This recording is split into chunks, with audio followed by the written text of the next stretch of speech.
Bueno, ¿cómo están todos?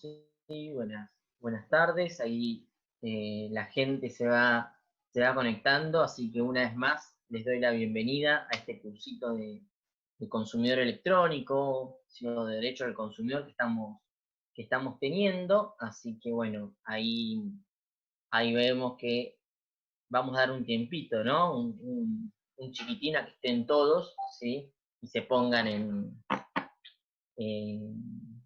línea, ¿no? Para poder arrancar. Así que bueno, sé que es una pena porque la verdad que el día está hermoso, hay sol y seguramente les gustaría estar al sol, porque estar acá encerrados conmigo. Pero bueno, vamos a tratar de hacerlo lo más a menos posible y que quizás después puedan disfrutar de la tarde soleada que estamos teniendo, ¿sí? Así que, así que bueno, bien. Igualmente, como ahí del Sijuso les van a aclarar, y creo que lo aclararon ahí por el chat, ¿sí? Del material. Yo les dejé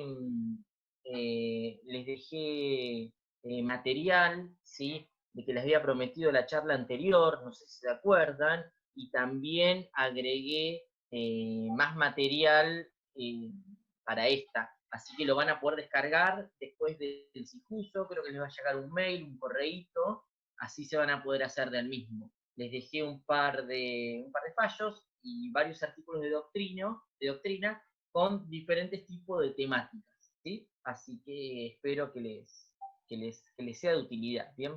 Haciendo por ahí una recapitulación de lo que hablamos por ahí en el último encuentro, empezamos a ver con líneas generales, ¿sí? El consumidor electrónico, ¿sí? Cuál era su regulación jurídica, qué nos decía el código, qué nos decía la ley especial, y la idea un poco quizás de esta charla, ¿sí? Del día de hoy. El anterior quedó grabado, todo está grabado, o sea, ahora estamos siendo grabados, así que bueno, tengan en cuenta eso. eh, un poco la idea de la charla de hoy, entrar un poquito en profundidad de cuáles son, ¿sí? Las prácticas que violan los derechos de los consumidores electrónicos que sufren en la cotidianidad, que sufren día a día. ¿Sí? Mi idea es el material, creo, Verónica, que le van a mandar un mail y del mail les van a permitir después el acceso, una cosita así. Pero me parece que ahí en el chat, si justo aclaró, igualmente seguro al final de la charla nuevamente aclaran, ¿sí? Pero van a tener todo el material a su disposición, ¿sí? Ahí fíjense que en el chat, pasa que hablan tantos, se nos pierde, pero fíjense que en el chat si hizo la aclaración, ¿sí? No, lo van a subir, así que denles tiempito, pero ya lo tienen todo. Retomando. La idea de hoy es ver un poco las prácticas, ¿sí? Que vulneran los derechos de los consumidores electrónicos, ¿sí? Verlos con casos, con ejemplos, que las podamos identificar no solamente desde un punto teórico, ¿sí? Hablar un poco de lo que es la responsabilidad y llegar como corolario a la famosa pregunta es ¿cuál es la jurisdicción competente frente al contrato electrónico? Que muchas veces se torna dificultosa, pero van a ver que no es tan así. ¿Sí? Así que bueno, eh, dicho esto, empecemos por ahí, por la primera práctica violatoria que sufre el consumidor electrónico, que es el trato digno. ¿Sí? Uno quizás asocia la idea de violación del trato digno con el consumidor de tipo presencial, ¿no?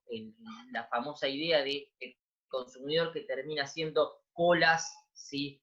Afuera del establecimiento con mucho frío. Imaginen el caso ¿se acuerdan a principio de la pandemia de los jubilados, del famoso caso de los jubilados y el banco? ¿Se acuerdan que esperaban afuera, se murieron de frío? Bueno, eso sería una causa de una práctica violatoria del trato digno, de forma presencial, ¿no? Pero nosotros nos encontramos en la temática de este curso en el consumidor de tipo electrónico. Entonces, a la pregunta es, ¿cómo vemos prácticas violatorias del trato digno? Primero vamos a decir que trato digno lo va a estar regulando, por un lado, el 1097 de nuestro Código Civil y Comercial, y me va a hablar de todas las conductas de tipo positivas que van a tener que tomar los proveedores de bienes y de servicios a fin de proteger ese tipo de trato digno. ¿Estamos? Entonces, cuando yo esté dentro de una relación de consumo, ¿sí? El proveedor de bienes y de servicios va a tender a realizar actitudes de tipo positivas para la protección, ¿sí? Del trato digno del consumidor. Si me trabo no es que me olvido, pero es que leo lo que ponen en el chat y por eso por ahí me pierdo el foco. Entonces, este trato digno, ¿sí? Que va a estar en el 1097 y también va a estar en la ley especial, que es la ley de defensa al consumidor, ¿sí? Me va a estar hablando de que el proveedor de bienes y de servicios va a tener que tener, ¿sí? Una organización idónea, va a tener que poseer un personal idóneo, va a tener que manejar tiempos de espera idóneos, ¿sí? Y va a tener que suministrar una capacidad operativa acorde, ¿sí? A la actividad que realiza. Electrónicamente, ¿cómo lo vemos todo esto nosotros? Organización idónea. El consumidor electrónico, muchas veces, ¿qué sufre? Que el mismo ámbito donde realiza la adquisición del bien y del servicio no le puede llegar a dar respuestas sobre sus dudas, inquietudes o reclamos, ¿sí? Entonces, la plataforma no es autosuficiente, entonces ahí no estoy teniendo un trato digno. Tiempos de espera, ¿sí? Es el clásico. Tiempo de espera. ¿Cuántos les pasó a ustedes de realizar algún reclamo o que algún cliente realice un reclamo y les diga, estuve 45 minutos esperando que alguien me atienda? ¿Les pasó alguna vez? Seguramente que les debe haber pasado, o conocen a alguna persona que sufrió este tipo de tortura moderna. Entonces, este gasto de tiempo innecesario por parte del consumidor en afán de una respuesta, ¿sí? Es desproporcional al tiempo de atención que le toma la compañía en tomar una venta. ¿Sí? Fíjense, hagan el caso, ¿no? O sea, tomen no sé, aprovechen por ahí la tarde si están al cohete y hagan lo siguiente. Llamen para adquirir un bien y servicio. Yo les apuesto mi diploma de abogado que no tarda más de 20 segundos en atenderlos. Si ya tienen alguien, un operador comunicándose. Ahora, es totalmente desproporcional, ¿sí? A lo que es el tiempo de espera en un reclamo. ¿Y por qué? No es que no tiene la capacidad operativa, sino que hay un trato en desmedro de los derechos del consumidor. Estamos hablando de que hay un excesivo tiempo de espera. El tiempo de espera no se condice con el tiempo de espera para ser atendido para una nueva relación de consumo. ¿Se entiende lo que digo? ¿Se entiende? Entonces, esto, ¿sí? Que obviamente estamos hablando de todas cuestiones que yo voy a monetarizar en la demanda. Entonces, cuando yo hablo de trato violatorio, del trato digno, ¿sí? Cuando yo lo plasmo en la demanda, ¿qué voy a decir? ¿Sí? El tiempo de espera es desproporcional. El tiempo de espera promedio para la adquisición de una nueva relación de consumo es de X minutos. Ahora, el tiempo promedio de espera para atender un reclamo de una relación de consumo es de 1 hora, 45 minutos, 30 minutos, ¿sí? Entonces, no vi la pregunta que dice, nadie la pregunta, así que si la pueden hacer de nuevo, se los voy a agradecer. Entonces, fíjense, ¿sí? Fíjense cómo encontramos en la práctica, ¿sí? Una violación del trato digno. La encontramos en la teoría, la encontramos en la práctica, ¿sí? Y vemos cómo lo podemos materializar, ¿sí? En nuestra demanda, al momento de solicitarlo. El tiempo de espera para contratar. El tiempo de. A ver, voy a ir al chat más fácil, me parece. El tiempo de espera para contratar, ¿queda grabado en algún lado? Claro que sí, todas las llamadas son grabadas. Ustedes cuando realizan algún tipo de compra o están en lo que es el círculo de atención telefónica, todas las conversaciones quedan grabadas. Así que lo que yo debería hacer, obviamente, es prueba a manos de terceros, decir, bueno, en esta conversación están grabadas, ¿sí? Que la empresa aporte las grabaciones, ¿sí? ¿Por cuánto tiempo quedan grabadas? Y la verdad que no lo sé, pero yo diría, me parece que iríamos al plazo de 10 años. Podríamos pedirlo, podría ser 10 años, calculo que puede ser tranquilamente. Ahora, ¿cuántos plazos quedan grabados exactamente? No te sabría decirlo, en lo que sería la práctica, a lo que diferencia a lo que es la norma, ¿sí? Pero igualmente solicitanlas. Si ellos no lo aportan o no las tienen bueno, verán cómo continúa el proceso, ¿sí? Pero está en poder de tercero, ¿sí?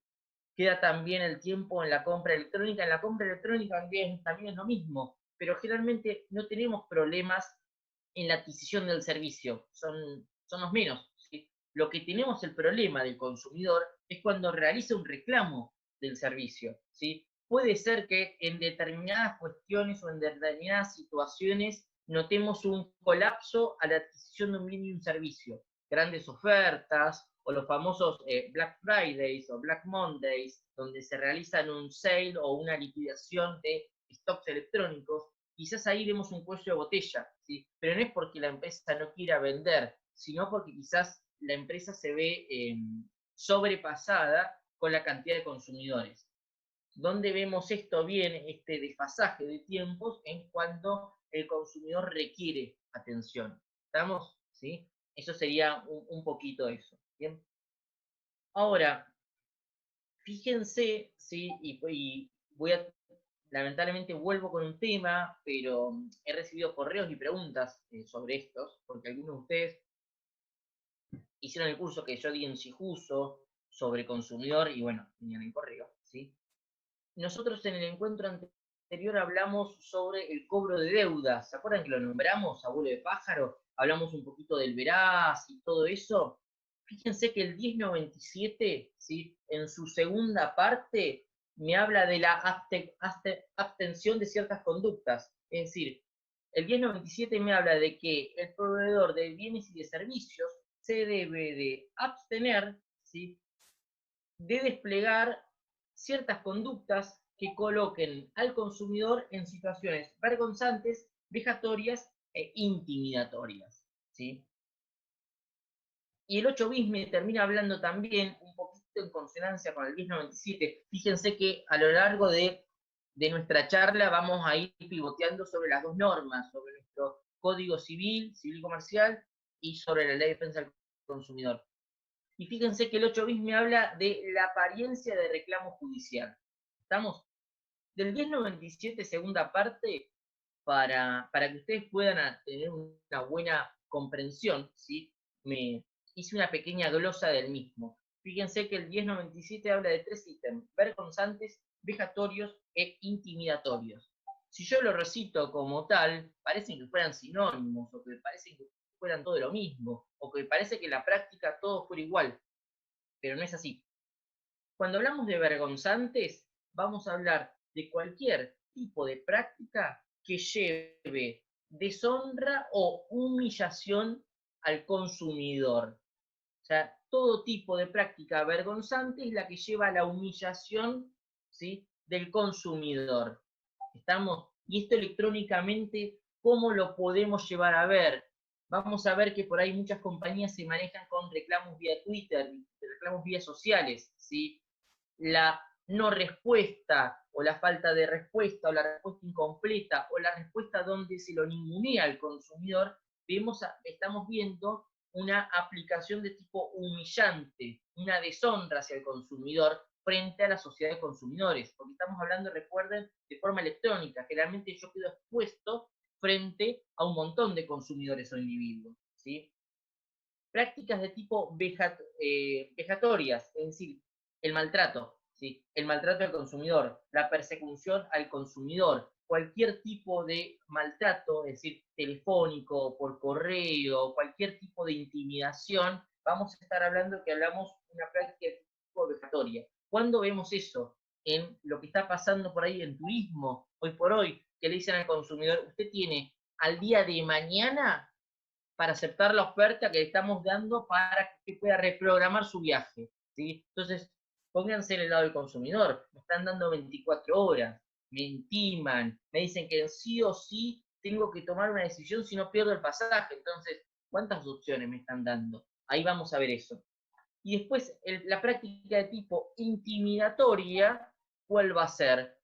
La negociación que yo voy a encontrar muchas veces, ¿sí?, frente a la compañía cuando me ponen, ¿sí?, dos polos. Me dicen, mira, o termina usted aceptando esto, o quizás, bueno, vayamos a juicio y la compañía no está dando respuestas, no se presenta, intimidan al consumidor ¿para qué? Para que sufra el mal menor, ¿sí? Esto lo vamos a ver mucho en llamadas telefónicas, esto lo vamos a ver mucho en intercambios de correos, esto lo vamos a ver mucho en el comportamiento de los call centers, ¿sí? Entonces, fíjense que estos tres tratos, ¿sí?, que sufre el consumidor son muy importantes. ¿Por qué?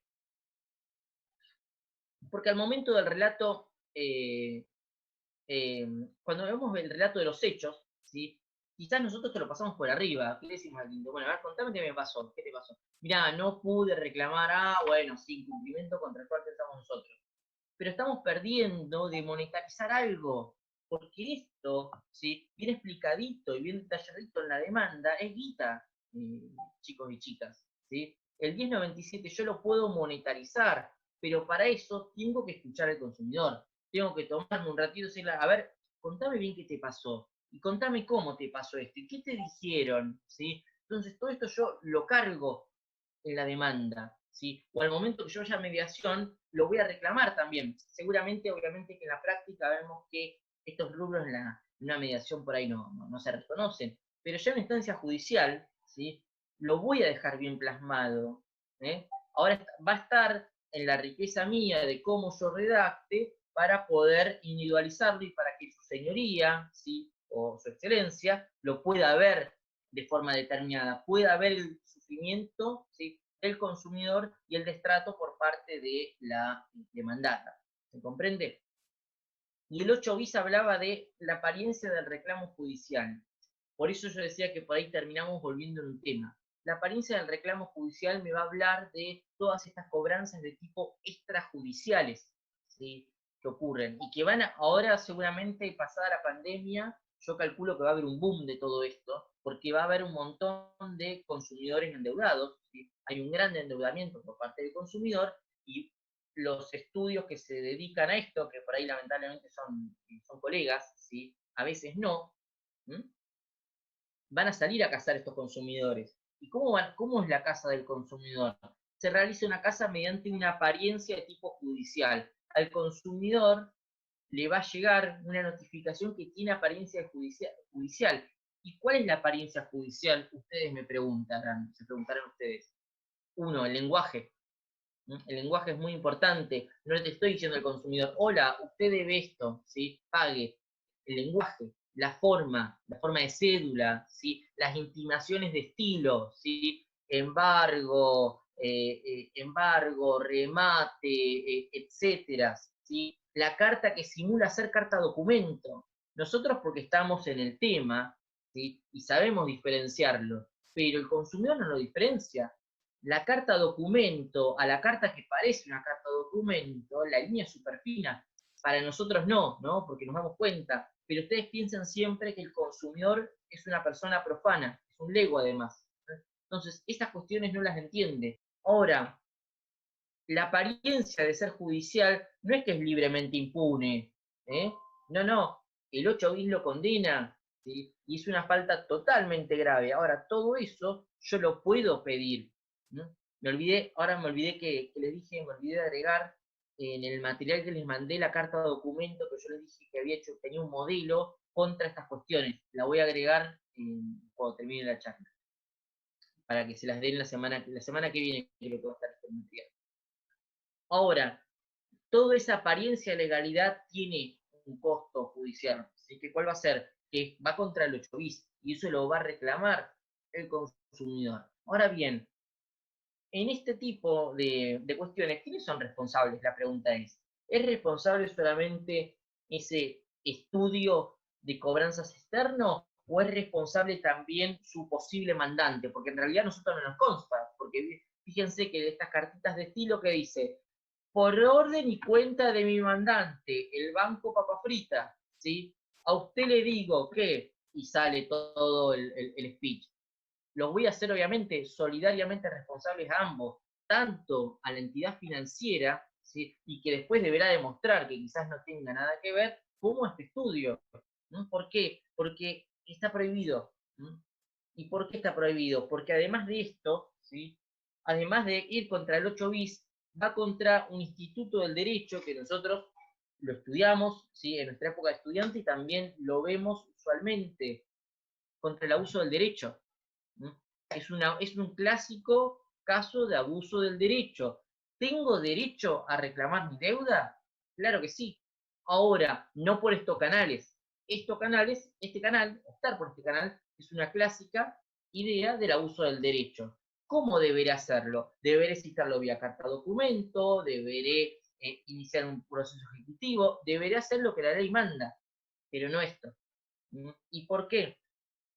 Porque esto lleva, y nos adelantamos, pero lo vamos a ver ahora más adelante a medida que ande la charla, lleva a la confusión del consumidor, lleva a la mala información, lleva a la pregunta clásica que cuando nos viene el estudio, ¿qué dicen? ¿A quién le pago? ¿Al banco o le pago el estudio de cobranzas? Es una gran pregunta, a ustedes por ahí les parece sencilla quizás la respuesta, pero no lo es, el consumidor no lo puede llegar a desligar. ¿Y por qué? Porque es todo un circuito armado. Fíjense que si ustedes mandan al banco, al consumidor, el banco que le dice, no, mirá, esto lo tiene el estudio, yo ya no te puedo aceptar el pago, andá y paga el estudio. Uno va al estudio y te dice, hola, te vengo a pagar esto. Bueno, pagame, paga, y después el estudio no le da libre deuda, lo mandan al banco, y por ahí el banco le termina dando libre deuda, pero usted dice, pero para, yo le pagué el estudio y el libre deuda me lo da el banco, no me suena algo muy raro, ¿cómo puede ser esto? ¿No? Entonces, fíjense que muchas veces el consumidor paga mal, o muchas veces lo único que hacemos es que el consumidor gaste plata en demasía, porque le termina pagando un estudio externo, ¿sí? Le termina pagando con intereses y después el libre deuda se lo termina dando al banco y si se le pagaba al banco era más barato. ¿No? Entonces, todas estas cuestiones, ¿sí? Entran porque por estas prácticas de abuso del derecho. ¿Estamos? ¿Sí? Hay que analizar el poder que tenga. ¿Sí? Generalmente, ¿qué pasa? Estos poderes, A, no se lo muestran, es muy usual, y B, muchas veces esos poderes, ¿sí? Tienen enmendaduras, raspaduras, que no los hacen idóneos. Entonces, esto es como aplicar derecho de civil 1, ¿se acuerdan? Instrumento público, el instrumento público no puede tener enmendaduras y raspaduras, y todo eso lo que uno estudió de Llambías o de Borda, pasan X años y ve el poder con enmendaduras y raspaduras. Entonces esto no camina. O sea, esto sucede muchas veces. A mí lo que me da más lástima que por ahí colegas hagan esto, ¿sí? Porque generalmente cuando es una empresa de cobranzas uno no tiene escrúpulos, ¿no? Y bueno, uno va y litiga contra ellos sin cuartel, pero cuando yo por ahí me encuentro un colega del otro lado que arma un estudio para esto, y no sé, me da como un poco de cosita, porque siento como si fuéramos todos un rebaño, siento como que el colega se apartó del rebaño y fue por otro camino. Y a veces me da esa cosa. Uno a veces por ahí levanta el teléfono y como somos colegas trata de enmendar la situación, pero a veces la respuesta no es satisfactoria, ¿sí? Así que como por ahí nosotros tenemos y denunciamos, si muchos colegios tienen campañas contra los famosos abogados caranchos, esto también es, me parece, también una especie, una cosa de caranchismo, porque saben que es ilícito, es legítimo hacer todo esto. Y es súper claro, no es que estamos hablando de una zona gris y que por ahí uno lo entiende al colega, pero el 8 bis es claro, yo no puedo realizar este tipo de comportamientos, ¿sí? Así que bueno, sí, se desnaturaliza la profesión de la abogacía, pero igualmente nosotros por ahí muchas veces, o muchos se quejan de los colegios, dicen que en realidad los colegios no hacen nada, y que en realidad los colegios hacen mucho, porque los colegios hacen muchas campañas y toman carta en el asunto. Si uno va y denuncia estas cosas, el colegio les pega un tironcito de orejas, ¿sí? Porque es de naturalizar la profesión y es también tirar a menos la profesión, ¿no? Me parece. O sea, tenemos que tener por ahí un poquito de espíritu de cuerpo. Entonces vamos a ver que el 8 bis ¿sí? me va a terminar penando todas estas cuestiones, ¿sí? Ahora bien, ¿cuándo dentro de la apariencia de este reclamo judicial, cuándo se genera el ilícito? ¿En qué momento esto ¿sí? es una contravención directa al 8 bis? Esto es automáticamente ilícito cuando esto toma la apariencia del ropaje de un reclamo judicial, ¿sí? Cuando esto imita a un reclamo judicial, ¿sí? En todos sus aspectos, por lo menos en el lenguaje o en el código, estamos hablando de que estamos ante un franqueo ante el artículo 8 bis, ¿sí? Y de esto vamos a ver que el acoso por deudas, ¿sí? El acoso por deudas es algo ilícito, no me pueden a mí acosar por deudas. Y yo les pregunto, Daniela pregunta, el artículo 8 bis de la 2440, la Ley de Defensa del Consumidor con sus modificaciones, ¿sí? Y yo les pregunto y yo me contesto, ¿qué se entiende por acoso por deudas?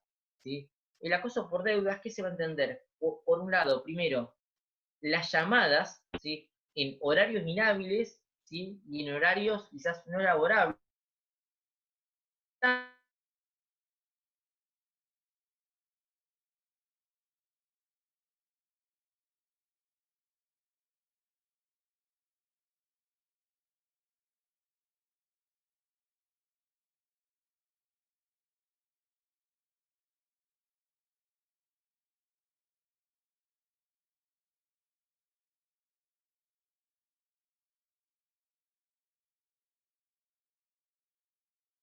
todo un pequeño escándalo diciendo, claro, te cortan, te llaman y te cortan, porque saben que estás con alguien. Bueno, en fin, ¿cómo terminó esto? Obviamente, salía muy frustrada, pero me acuerdo que cuando lo estaba dejando en su hogar volvieron a llamar y eran los de cobranzas. Y nada, ¿y qué hice yo? Y nada, los puteé y les dije, me arruinaste una salida, man, escúchame, por llamarme a las 11 de la noche. ¿Eh? El caso que es cómico, sirve a la práctica. Todo este tipo de llamados que irrumpen en el seno familiar es acoso por deudas. ¿Y por qué? Porque traslada el problema comercial, ¿sí? Traslada el problema comercial, ¿sí? Al seno familiar, cuando no debería ser así. Y también, ¿qué pasa? Además de llamarlo a ustedes, ¿sí?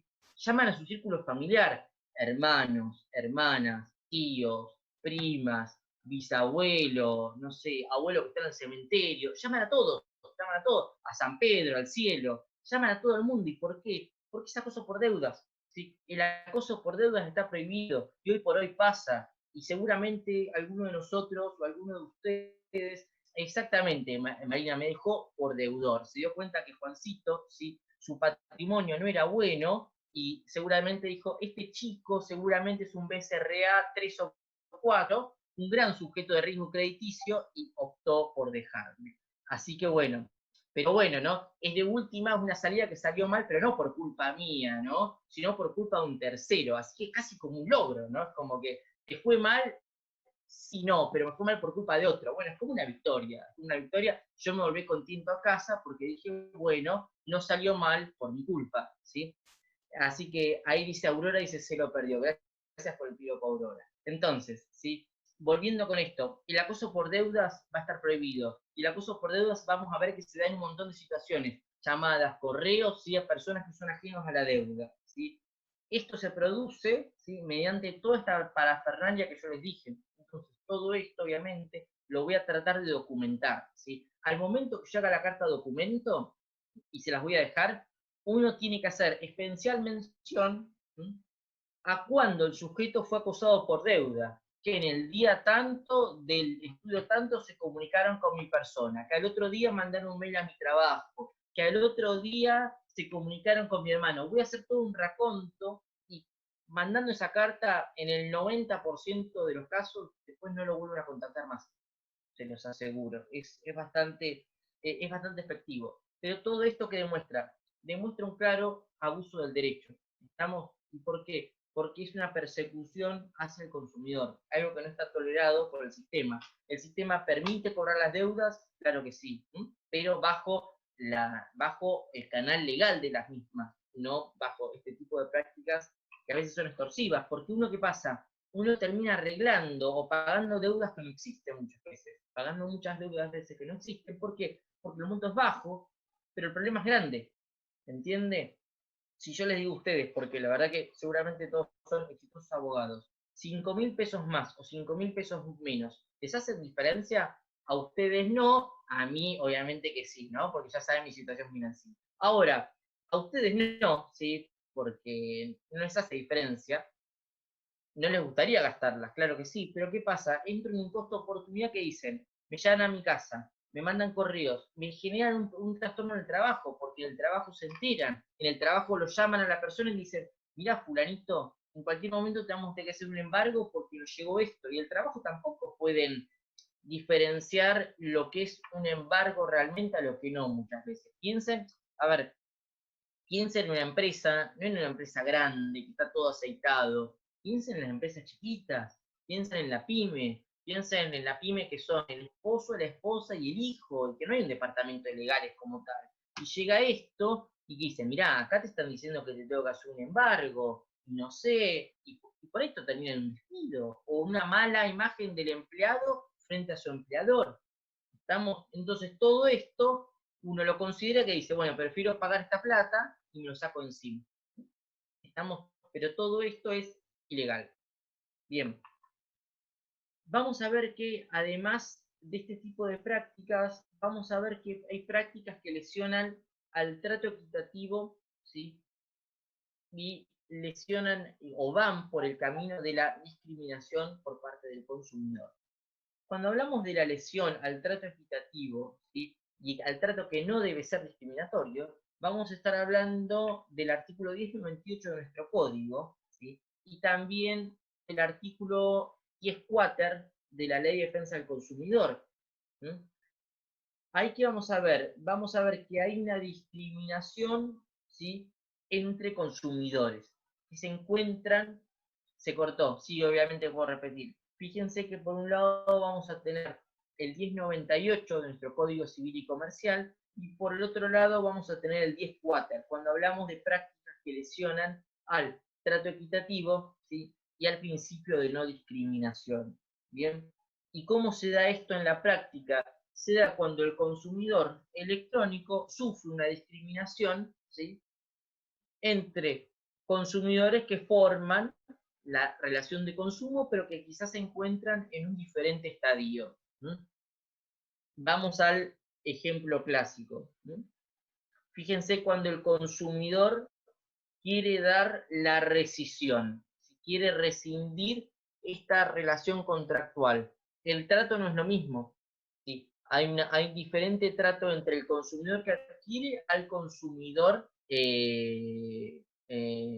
No va a repetir Flor. Sí, sí, sí, sí, lo voy a repetir. No sé qué preguntaste, Flor, pero si es sobre los artículos es el 1098 y es el 10 cuater el que estaba hablando, y seguramente después se va a subir material de la charla anterior y un poquito de material de los de ahora. El artículo es el 1098 del Código Civil y Comercial y es el 10 cuater el que estamos ahora hablando. Entonces, fíjense que hay una discriminación entre los consumidores, tanto el que adquiere un servicio como el que va a rescindir el servicio. Y esta rescisión, ¿sí? Que va a tratar de operar el consumidor, esta discriminación muchas veces se materializa de forma pecuniaria. ¿Y cuál va a ser? Adquirir el servicio, ¿sí? Quizás, o sea, la adquisición del servicio va a tener el costo del canon mensual. Ahora bien, salir del servicio en principio no debería tener costo para el consumidor. Uno puede rescindir cuando quiera. Esta discriminación o trato inequitativo se demuestra a la salida de la relación comercial. ¿Y por qué? ¿Qué le dicen al consumidor que rescinde el contrato? Bueno, usted tiene que pagar un mes por adelantado o la rescisión se va a poder llegar a dar en el nuevo ciclo de facturación. ¿Vieron esas cuestiones? Ahora, todo este tipo de práctica discriminatoria, ¿para qué sirve? Para que el consumidor continúe en la relación comercial. Porque ¿qué dice? Bueno, si me van a cobrar a el final del mes, porque es obligatorio según ellos, lo doy de baja más adelante. Cuando lo quiere volver a dar de baja, ¿qué pasa? No lo atienden, ¿sí? Lo dejan en espera. Entonces, fíjense que el consumidor sigue siendo preso. ¿Dónde más vemos el trato discriminatorio? Volvemos a lo mismo. Yo servicio muy fácil. Voy a tener un montón de opciones, un montón de ventanas, un montón de clics. O sea, recordemos que estamos en el consumidor electrónico. Ahora, para darme de baja, la interfaz de las páginas, ¿es amigable para la baja? Fíjense que no hay correo electrónico, no hay número, no hay botón, no hay un camino que me lleve a algo que diga, para darle baja, entre aquí, ¿sí? Fíjense que los elementos que me da la página electrónica, ¿qué es? ¿Usted lo quiere dar de baja? ¿Pero por qué lo quiere dar de baja? Le preguntan. ¿Porque el servicio es malo? Comunicate con asistencia técnica. ¿Porque no entendés esto? Te podemos dar un... O sea, pero no me ayudan a dar la baja, entonces hay una discriminación, ¿sí?, de los consumidores.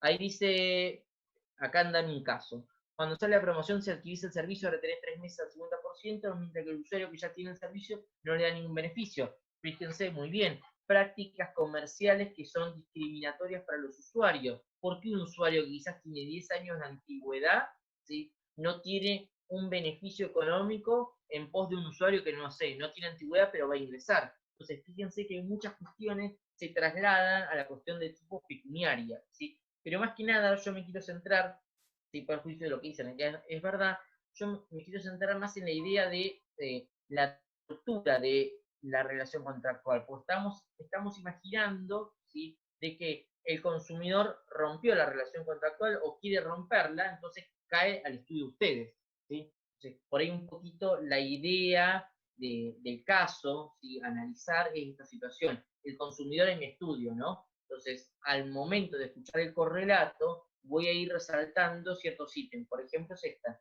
las prácticas que lesionan al trato equitativo. Entonces, a la hora quizás, o lo que yo recomiendo, a la hora de armar la demanda, lo que yo suelo utilizar es subítems, ¿sí? Y empezar. Prácticas, daño contra el trato equitativo, y empiezo a decir por qué pasó, ¿sí? Todos los que yo fui nombrando, hacerlo como subítems, ¿sí?, o subtítulos en la demanda, y al final, ¿sí?, poner qué cosa, el valor.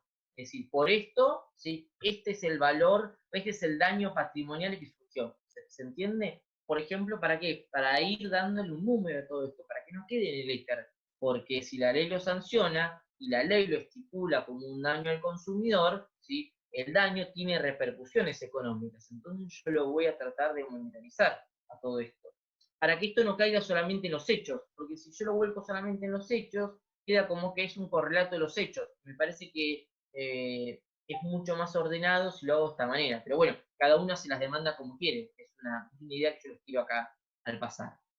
Eh, ¿Cómo se calcula el daño? Me dice María Eugenia. Bueno, en realidad, ¿cómo se calcula el daño? Lo va a hacer cada uno de los letrados y lo va a hacer a imagen de el correlato que realiza el consumidor. ¿Yo cómo calculo el daño de una persona que lo han tenido días y días esperando 1 hora de su teléfono? Bueno, no sé, lo puedo calcular por el costo de lo que perdió, es decir, cuánto perdió del horario de su vida por estar ahí hablando por teléfono.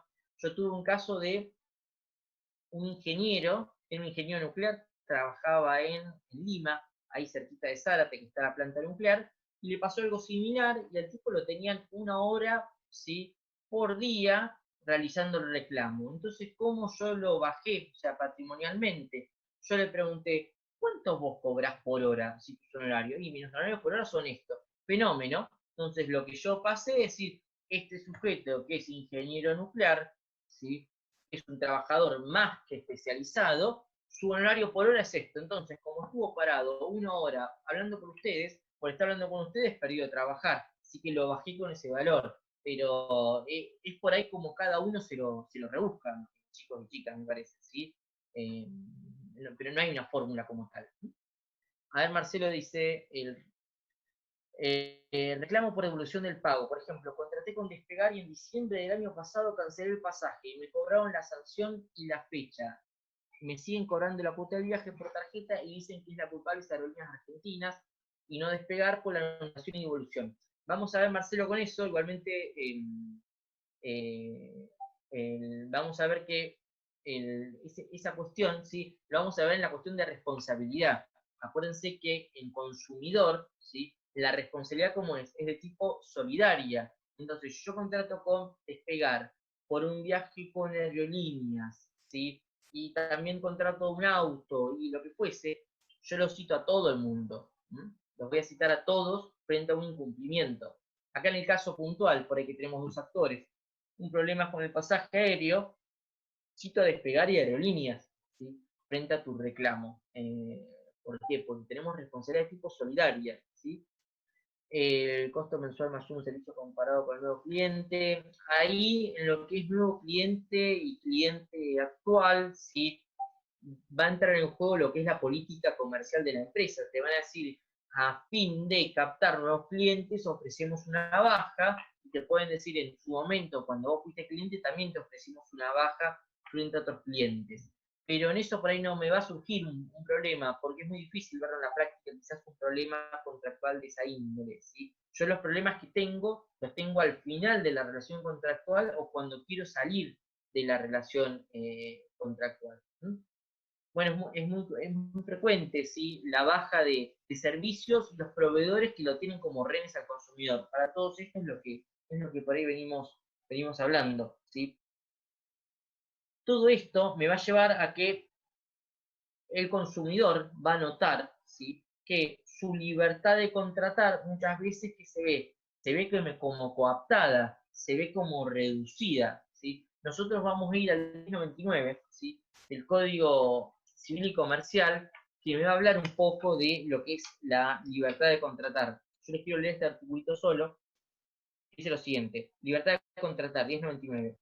Están prohibidas las prácticas que limitan la libertad de contratar del consumidor, en especial las que subordinan la provisión de productos o servicios a la adquisición simultánea de otros y otras similares que persigan el mismo objetivo.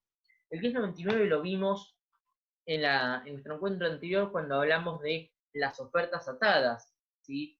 Oferta de X paquetes de yerba a tanto precio si compras X paquetes de azúcar. ¿Qué tiene que ver una cosa con la otra? Sí, bueno, mate dulce, qué sé yo, pero no tiene nada que ver.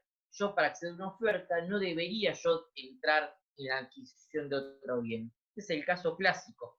Ahora, vamos a ver que hay otros casos que quizás tienen eh, un poquito más de elaboración, pero siguen siendo, ¿sí? Eh, bueno, no hay problema, sí, sí, los que se quieran ir, obviamente se pueden ir, y gracias porque le gustó acá a Gabriela la exposición. Fíjense que hay otras prácticas un poquito más elaboradas que también hablan sobre contra la libertad de contratar. En los planes de ahorro, ¿sí? De compra de automóviles, seguramente todos ustedes tienen mucha práctica desde el estudio y también desde la vida.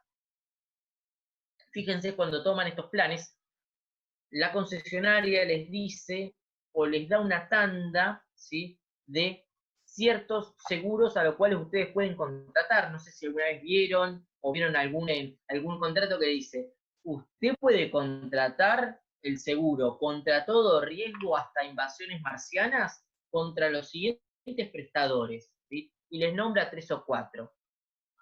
¿Es libre el consumidor en ese caso? No es libre. No hay libertad de contratar, 1099, es totalmente nula esta cláusula. Todo lo que atente contra la libertad de contratar, estamos hablando de una cláusula nula. Por más que me den 4 o 5 opciones, ¿sí? Siguen siendo opciones potestativas, ¿sí? Como si la concesionaria, ¿sí? Fuese un príncipe elector que me dice, bueno, estas son tus opciones, optá, elegí. Y no funciona así la vida, ¿sí? Eso es un claro franqueo contra el 1099. Entonces, quizás esto muchas veces lo puedo resolver en la mediación, o quizás no, pero si no es así el caso, estoy hablando de un claro ejemplo de una violación a la libertad de contratar. Por ahí van a escuchar en muchos lados, la gente ya como lo asimila como algo natural. Sí, la concesionaria tiene estas 4 opciones, pero son nulas. No me puede haber a mí la libertad de contratar, no me puede realizar eso. Y también otra cuestión más, por ahí nos metemos por ahí en seguros. Nadie me puede exigir, ¿sí?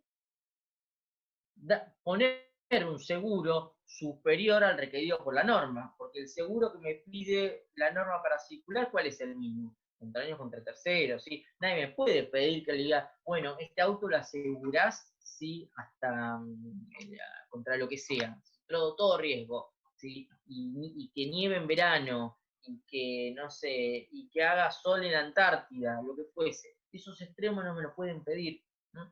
Y ahí estamos hablando de nuevo una cuando se atenta contra la libertad contra contratar, ¿sí? Ahí veo que el tema surgió muchas preguntas, ¿sí? Vamos a ver un montón de casos. Cuando a mí me dicen, bueno, esto lo haces con determinado escribano, o esto se realiza con determinado banco, o esta operación se realiza en determinado lugar, no me lo pueden imponer. Pero ¿qué pasa? Pero como uno expreso esta relación de consumo, ¿qué dice? Pero yo quiero el auto. ¿No? Entonces, ¿sí? Me trago el sapo. ¿No? Estamos porque en el afán de concretar algo, yo declino mis derechos, pero no los renuncio nunca, porque los derechos de consumo son irrenunciables, ¿sí? Pero yo los declino, ¿sí? O sea, dejo que se realice un acto contra mis libertades en pos de adquirir ese bien masificado. Y el sistema es consciente de ello, es consciente de ello. ¿Qué podría hacer? Yo podría hacer que una vez finalizada este acto jurídico, finalizado el negocio jurídico, yo podría ser la intentona de reclamarle, bueno, pero yo lo tuve que hacer esto coaptado, porque yo no tuve libertad de contratar. Yo lo podría realizar el reclamo, pero bueno, en la práctica es muy poco probable, porque una vez que el consumidor tiene lo que quiere, bueno, puede putear para otro lado, pero la vida continúa, nos va a pasar. Pero en los casos donde tengamos una ruptura de la relación contractual o tengamos una ruptura por parte del consumidor, voy a ver que sí, voy a ver que esto atenta contra el 1099. ¿Sí? A ver, Federico dice lo siguiente, hay un caso. Tengo un caso de planes de ahorro que al momento de dar la baja le requieren cobrar el impuesto de sellos y un seguro que antes se cuotificaba. De todas formas, no se le informa en el momento de dar la baja. Bueno, ahí vamos a ver, y por ahí me adelanto un poco a lo que es el deber de información. Este deber de información uno muchas veces lo asocia con el producto elaborado, ¿no? El deber de información que me digan que el secador no lo puedo usar mientras me estoy bañando. El deber de información que me dicen que el celular no lo tengo que exponer al sol porque se recalienta. Uno por ahí asocia el deber de información con eso, ¿no? Muchas veces con el funcionamiento del producto físico. Pero el deber de información también un poco va a el desarrollo del negocio jurídico. Y vamos a ver que el deber de información va a ser tanto para cuáles son los alcances del contrato que me vincula, ¿sí? Como también va a ser cuáles son los alcances del negocio que estoy celebrando. ¿Sí? Y ahí vamos a ver un poco de la responsabilidad empresarial frente al otorgamiento de bienes y servicios por parte de los consumidores. ¿Sí? El mejor caso de esto, ¿sí? Lo vamos a ver ahora en un ratito, y me adelanto y les comento y vuelvo sobre el tema. Vamos a ver los casos, ¿sí? En cuando una pyme pide un préstamo, ¿sí? O un consumidor pide un préstamo, ¿sí? Frente a una entidad bancaria y al mes o a los 2 meses defaultea. ¿Estamos? ¿Qué sucede nosotros en la práctica? Uno cuando va a pedir un préstamo, ¿qué le pide el banco? Le pide un montón de cosas, ¿vieron? Es como, es más difícil que sacar la ciudadanía italiana o española. Les piden los balances, les piden el contrato, les piden los centavos, cuánto ganaste, cuánto empezás a ganar, cuál es tu proyecto de empresa acá 6 años, y no sé si acá 2 años voy a seguir en el país. Les piden un montón de cosas y hacen como un montón de estudios y se lleva una comisión directiva y el presidente del banco decide que le dan ese préstamo por 40.000 pesos. Entonces, ¿sí? Fíjense que hay todo un estudio. Ahora, ¿qué pasa cuando ese estudio, ¿sí? A mí no me advierte algo? Que más allá de que se haya realizado ese estudio crediticio, a mí no me advierte lo siguiente, que más allá de que nosotros quizás te otorguemos el préstamo, es muy posible, ¿sí? Que a nosotros nos arroja que vos en 2 o 3 meses defaultees, porque que tengas patrimonio físico no significa que tengas quizás la liquidez financiera para hacer frente a este préstamo. ¿Estamos? Entonces, ahí hay una transgresión del deber de información, porque esa información, ¿quién se la queda al final? Se la queda el banco, no se la otorga, ¿sí? A la empresa. No hay un debido comportamiento, ¿sí? de la delegación de la información obtenida, porque se le debería informar al consumidor financiero que, sin perjuicio de que sus activos si reúnan las garantías necesarias, es muy posible por su estructura financiera, por su estructura de trabajo, que este préstamo a los 2 o 3 meses usted termine defaulteando y no lo pueda pagar. Pero ¿qué pasa? Como los activos físicos son superiores, la verdad que al banco no le importa que el consumidor termine defaulteando. Entonces, ahí hay una lesión al deber de información. Cuando el banco a mí me pida y entremos una demanda, es un argumento para advertir, ¿sí? ¿Y por qué? Porque no hubo la información financiera, ¿sí? Y hay fallos sobre esto. Les voy a aportar fallos sobre esto, donde van a ver qué interesante el análisis que se hace sobre si el consumidor financiero tenía la información necesaria, ¿sí? Y ahora, por ahí nos metimos un poquito más. El banco, ¿qué está haciendo? Está omitiendo, y si omite dar la información necesaria, ¿no estamos en un dolo? ¿No estamos ante una actitud dolosa? ¿No estamos ante un vicio de la voluntad? Si yo cualquiera de ustedes acá presente, no sé, acá le digo, no sé, Alejo Santana que nos está viendo, le digo, te doy este préstamo, ¿sí? Pero seguramente aunque te lo dé, en 2 meses vos defaulteás. ¿Ustedes lo toman? Quizás no lo toman, ¿no? Me parece, sería lógico. Ahora, si yo no le digo nada y frente a mi desconocimiento total de las finanzas, porque volvemos, ¿sí? El consumidor, ¿qué es? El consumidor es un sujeto profano, es un sujeto, un lego, un sujeto que no tiene la información necesaria. ¿Sí? Entonces termina celebrando un acto jurídico que lo termina perjudicando, cuando la entidad financiera sabía cuál iba a ser el desenlace de esa historia, ¿sí? Esto es muy parecido a ese programa que había a la tarde, ¿sí? ¿Se acuerda de la señora que presentaba las películas y que decía, acompáñame a ver esta triste historia? Bueno, es muy parecido a esto, ¿sí? Es, acompáñame a ver esta triste historia, acompáñame a ver cómo el consumidor tomó un préstamo y en 2 meses termina regalando la casa para poder pagar esto, ¿sí? Entonces, esto lo vamos a ver ahora, Virginia Lago, era así, Virginia Lago, puede ser, puede ser. Es muy gracioso, ¿no? Porque te lo dice con una voz tan linda que uno no ve la catástrofe que se viene adelante, ¿sí? Bueno, Pablo dice que no se entiende bien el tema. Bueno, es que no se entiende bien el tema porque no llegamos. Yo se lo nombré, pero ahora vamos a ir al deber de información. Estoy hablando de la información crediticia, ¿sí? Cuando uno va a tomar un crédito financiero, la entidad financiera a usted le solicita un montón de información: balance de estados contables, situación de activos, socios, etcétera. De esa información que obtiene, el banco saca un resultado, que cuál es, si usted es apto o no para el crédito. ¿Vamos bien hasta ahí? Ahora, que sea apto para el crédito no significa que usted a futuro, ¿sí?, pueda pagar el crédito. Usted es apto para el crédito porque da las seguridades de repago suficiente. Estamos, si yo tengo, no sé, 20 o 15 propiedades y pido un préstamo de, no sé, 100.000 pesos, obviamente que el banco me lo va a dar. ¿Por qué? Porque mi activo, ¿sí?, supera obviamente al préstamo que yo estoy pidiendo. Ahora, ser rico en activos no significa ser rico financieramente, porque ese activo está inmóvil.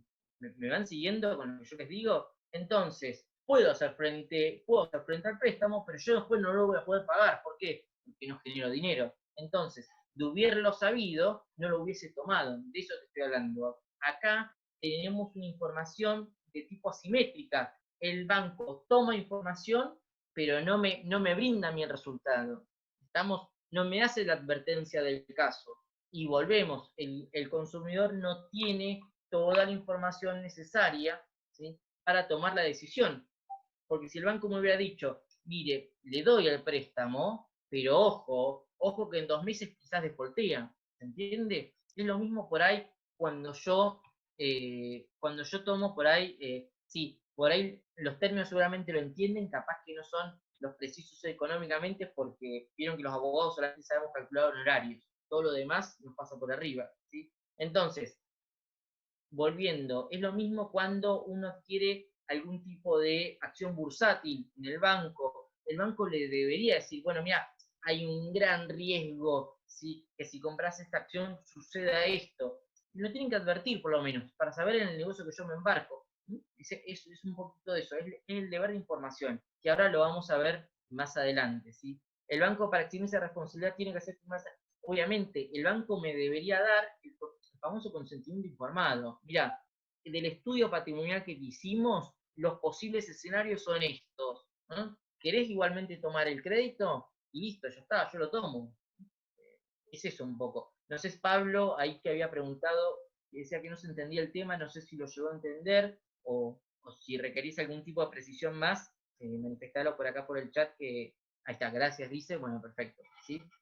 El banco para extimirse responsabilidad le tiene que hacer firmar esa advertencia. No es advertencia, es información, ¿sí? Eso sería como una especie de consentimiento informado, ¿sí? Que me informan de lo ocurrido. Ahí dice Verónica. He leído convenio donde para darte crédito hacen renunciar al derecho de propiedad y justo me salió un cartel, y al bien de familia si lo tenía. No es abusivo, obviamente que es abusivo y nula cualquier tipo de cláusula, ¿sí? Pero ¿qué pasa? Es volver a lo que nosotros vemos en la facultad, que sea nulo, ¿sí? O que sea abusivo, no es que yo lo determino. ¿Quién lo termina determinando? Lo determina el juez, ¿sí? Tanto a pedido de parte, o si vemos que transgrede el orden público, es una nulidad tipo absoluta, aunque yo no la pida, el juez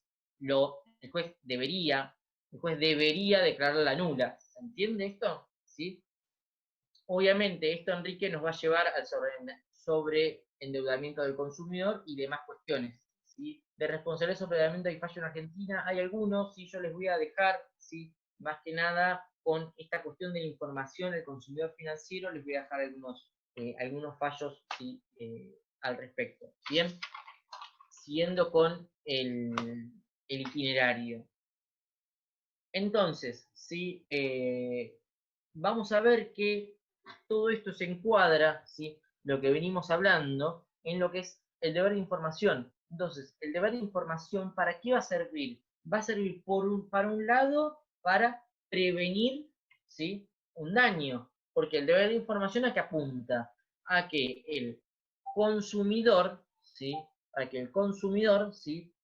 Se prevenga de un posible daño por el bien o servicio que está adquiriendo, ya sea por un mal uso, ¿sí? O ya sea por la misma condición del bien.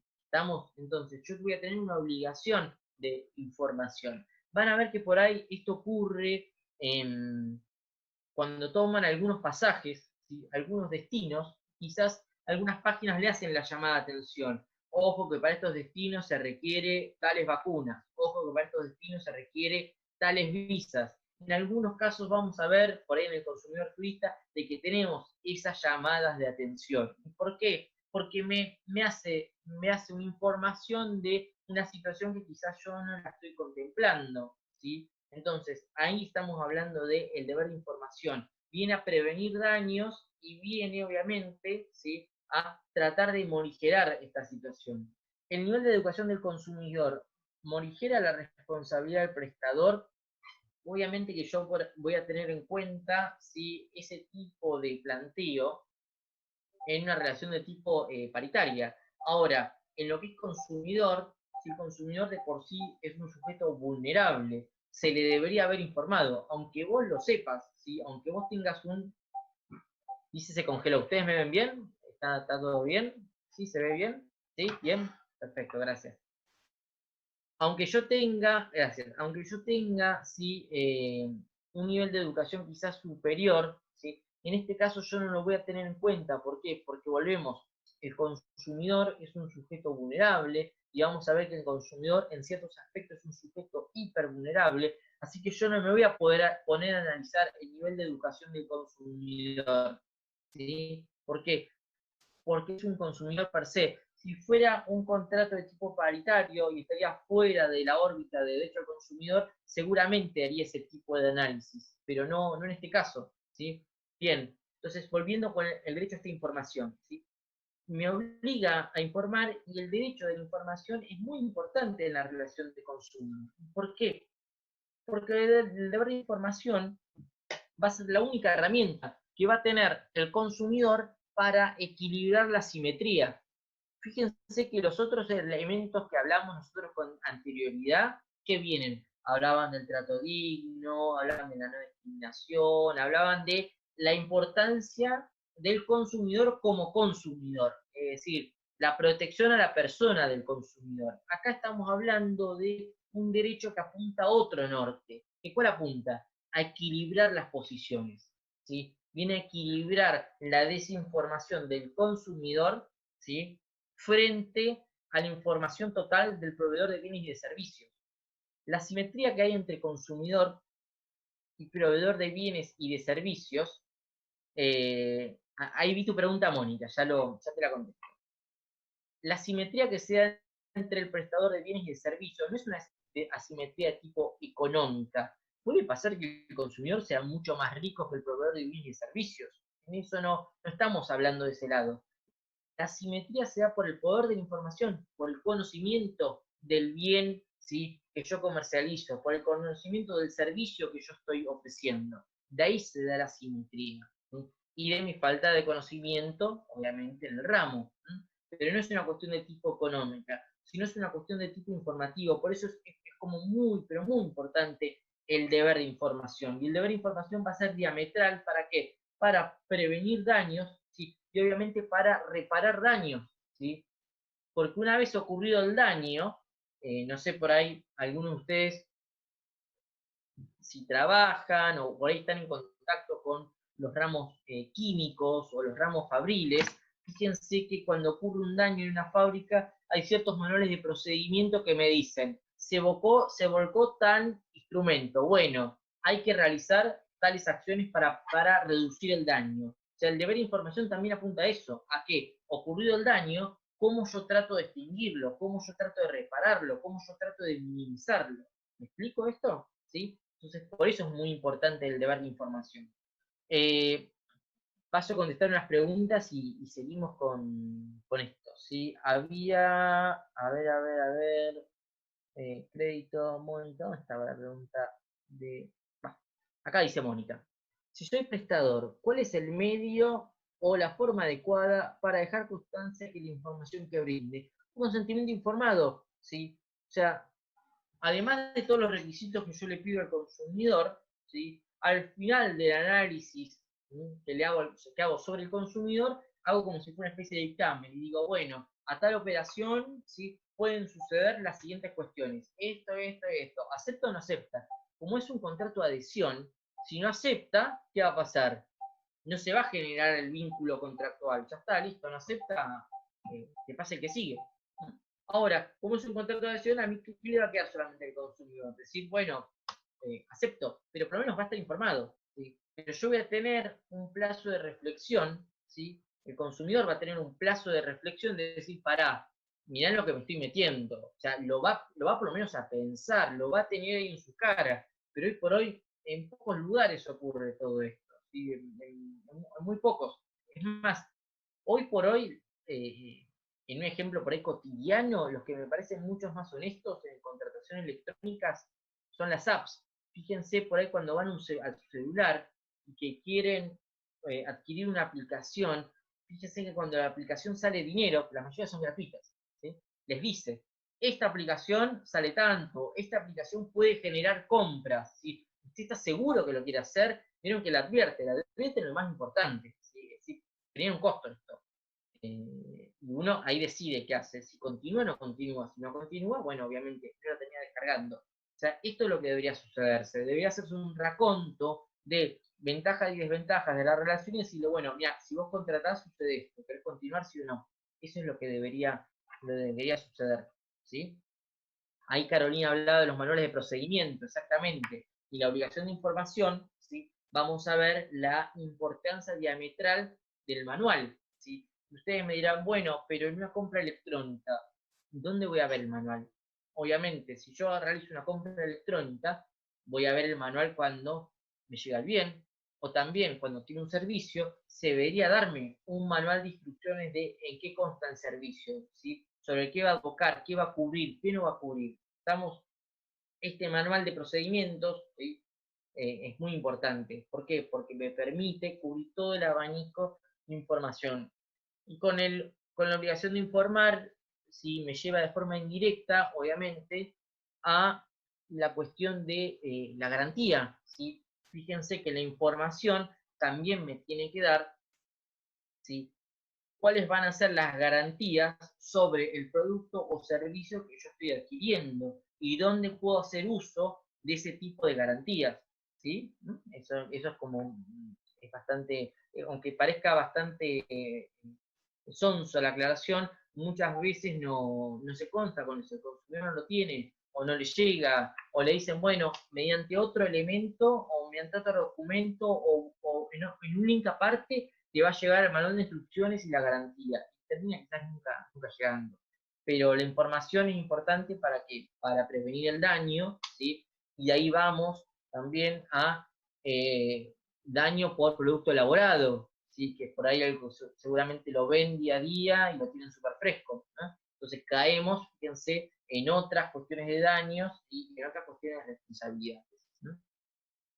Si el consumidor no puede aceptar o firmar el consentimiento informado, la aceptación del consumidor, ¿sí? ¿Cómo se va a dar? No, yo no le voy a pedir al consumidor su firma como tal. O sea, cuando yo hago aceptar, sí, estoy volcando mi consentimiento. Eso debería serlo, ¿sí? El incumplimiento al deber de información, ¿también lo puedo monetarizar con los otros incumplimientos de derechos? Claro que sí, obvio. El deber de información, obvio que lo tienen que monetarizar. Y para mí me parece siempre el más importante. ¿Por qué? Y volvemos a lo que veníamos hablando. Si yo tuviera toda la información en la mesa, quizás no hubiera optado por embarcarme en esta relación jurídica. Entonces el incumplimiento al deber de información es para mí el más grave. Los otros atentan contra la calidad humana del consumidor, pero el deber de información, ¿sí?, atenta directamente contra el objeto del acto jurídico que estamos celebrando nosotros, contra la información de ese bien o servicio que yo termino adquiriendo, ¿sí? Y fíjense que el consumidor electrónico, a la hora de evacuar sus dudas o a la hora de informarse, es mucho más, está mucho más cercenada, ¿sí? Es mucho más compacta. ¿Por qué? De forma electrónica, generalmente nos podemos contactar con una persona del otro lado que nos atienda. Generalmente no, ¿no? Es solamente una página que me da, que tiene lo que se llama FAQ, FAQ, preguntas frecuentes, respuestas para preguntas frecuentes, ¿sí? Frequent Answers Questions, algo así es la traducción en inglés. Entonces voy a tener estandarizada las preguntas y las respuestas. Entonces la obligación de informar está como bastante diluida. Entonces el consumidor no puede evacuar todas sus dudas. Y vamos a ver que la página, ¿sí?, termina siendo, no termina cumpliendo el deber de información que me va a pedir el Código Civil y Comercial, que vamos a ver en el artículo 1100, ¿sí?, y el artículo 4 de la Ley de Defensa al Consumidor. Pregunta, ¿qué hacemos con los consumidores que no pueden pagar las cuotas de los planes de ahorro? Planes de ahorro, ¿sí? Contesto la duda, pero igualmente no, por ahí como que nos vamos un poco de tema. Fíjese que los planes de ahorro, vieron que salió un decreto hace unos meses que me hablaba de los créditos ajustables con valor UVA. Vieron que había habido un congelamiento y todo lo demás. Planes de ahorro como tal, no hubo nada. Ahora, o de última, corríjanme si es que yo me lo estoy salteando. En lo que es planes de ahorro y que yo no puedo hacer frente a ese plan de ahorro, me voy a tener que valer de las herramientas que me da el Código Civil y Comercial, que cuál van a ser. Yo voy a hablar de la excesiva onerosidad, es decir, el cambio sustantivo, ¿sí?, de la relación contextual entre el consumidor y el proveedor, ¿sí?, y frente a la excesiva onerosidad podré justificar de alguna manera mi no pago, ¿sí?, o mi negociación o un pago futuro. Pero bueno, el código lo prevé, ¿sí? Que venga la aparición del COVID-19 no es que rompió todo nuestro sistema jurídico. Yo pienso que el código está bastante munido de estas cosas. Ustedes hacen memoria, ¿sí? La teoría de la imprevisión tiene como más de 100 años, en realidad mucho más, ¿sí? Tiene cientos y cientos de años. Si nosotros nos vamos al primer caso moderno, y seguramente lo vieron por ahí en la facultad o lo escucharon alguna vez nombrar en algún libro, nos vamos a ver, era Municipalidad de Bordeaux contra Compañía de Gas, allá en 1918, 1917, que era un caso de la Primera Guerra Mundial. ¿Se acuerdan? El sobreexceso del precio del carbón, la compañía de gas que no lo quería pagar, y aplicaron la teoría de la imprevisión. O sea, jurídicamente tenemos soluciones para el COVID-19. Por ahí no necesitamos un decreto que salga y que nos diga. Yo pienso que el código lo da. Será materia de quizás llevarlo a mediación y tratar de, bueno, de llevar esto a algún puerto. Obviamente, en la práctica, quizás los de plan de ahorro se van a poner en duros y me van a decir, a mí no me importa, a mí pagame. Pero bueno, será cuestión de discusión judicial, me parece, ¿no? Pero bueno, escucho sus opiniones, porque en realidad estamos opinando sobre un caso. Acá plantea Cintia un caso de Booking, que dice lo siguiente. ¿Qué pasa con contrataciones por Booking que cuando querés reclamar por incumplimiento te dicen que no es responsable de Booking Argentina, sino que tengo que reclamarle a Booking Amsterdam? Te contesto, Cintia, pero me iba a guardar esa carta para el final de la exposición, pero igualmente te contesto. Toda la prórroga de jurisdicción en contra del consumidor es nula, ¿sí? Es nula, es totalmente nula. Así que te digan eso es lo mismo que la nada misma, ¿sí? O sea, te entra por un oído y te sale por el otro, ¿sí? La prórroga de jurisdicción es nula. Así que vos le vas a decir, mirá vos qué lindo, qué interesante lo que vos me decís. Y lo vas a llevar a mediación igualmente, pero es nula, ¿sí? Es como cuando, yo no sé si ustedes han hecho reclamos contra Google, o han demandado a Google, a los buscadores. Si ustedes lo demandan a Google, a Yahoo, a cualquiera, ¿sí? Van a ver que la primera respuesta por parte de los buscadores, ¿cuál va a ser? Que Google tiene sede en California, así que andá y demandá a California, te dice. En la carta de documento, la respuesta de Google o Yahoo de estilo, o de Apple también, ¿qué te dice?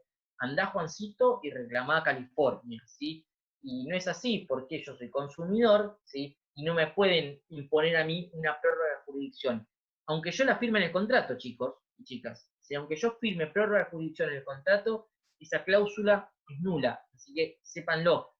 Y así que, Cintia, te voy a terminar contestando eso cuando veamos jurisdicción aplicable, que es al final por ahí de la charla. Y también recuerden, ¿sí?, que sin perjuicio de que ustedes terminen contratando como consumidor electrónico a una empresa foránea, recuerden que esas empresas son muchas veces partes de grupos que operan en la Argentina. Así que hagan ese trabajo de inteligencia y van a ver que los pueden enganchar. Estamos, por ejemplo, las personas que contrataban con Norwegian, ¿vieron? Norwegian Airlines, las aerolíneas noruegas, sería la traducción al español, que era una low cost. Norwegian la terminó comprando JetSmart. Si ustedes tratan de notificar a Norwegian, por ahí es medio chino, pero como la compró JetSmart, ¿a quién notifico? Notifico a JetSmart. Entonces traten por ahí de investigar, o sea, ser abogados también es un poquito de ser detectives, ¿sí? Así que bueno, es eso. Plan de 12 cuotas, hablan ahí. Ahí dice, estimado, ¿qué hacemos con las empresas que no cumplen con la entrega y luego suben geométricamente el precio? Me gustaría saber el tema planes de ahorro y algún incumplimiento. ¿Algún tema, algún, alguno de los temas? Justo hay un jardinero que está cortando un árbol y hace un lío terrible, por eso me desconcentro, perdón. Suele pasar esto que dice acá Daniel. ¿Qué pasa? El consumidor adquiere un bien o un producto, ya sea tanto un rodado en un plan o también una compra electrónica de un bien que va a utilizar, ¿sí? Pero ¿qué pasa? No respetan el tiempo de entrega o directamente cancelan la entrega por falta de stock, por la verdad que se nos acabó el producto, por lo que fuese.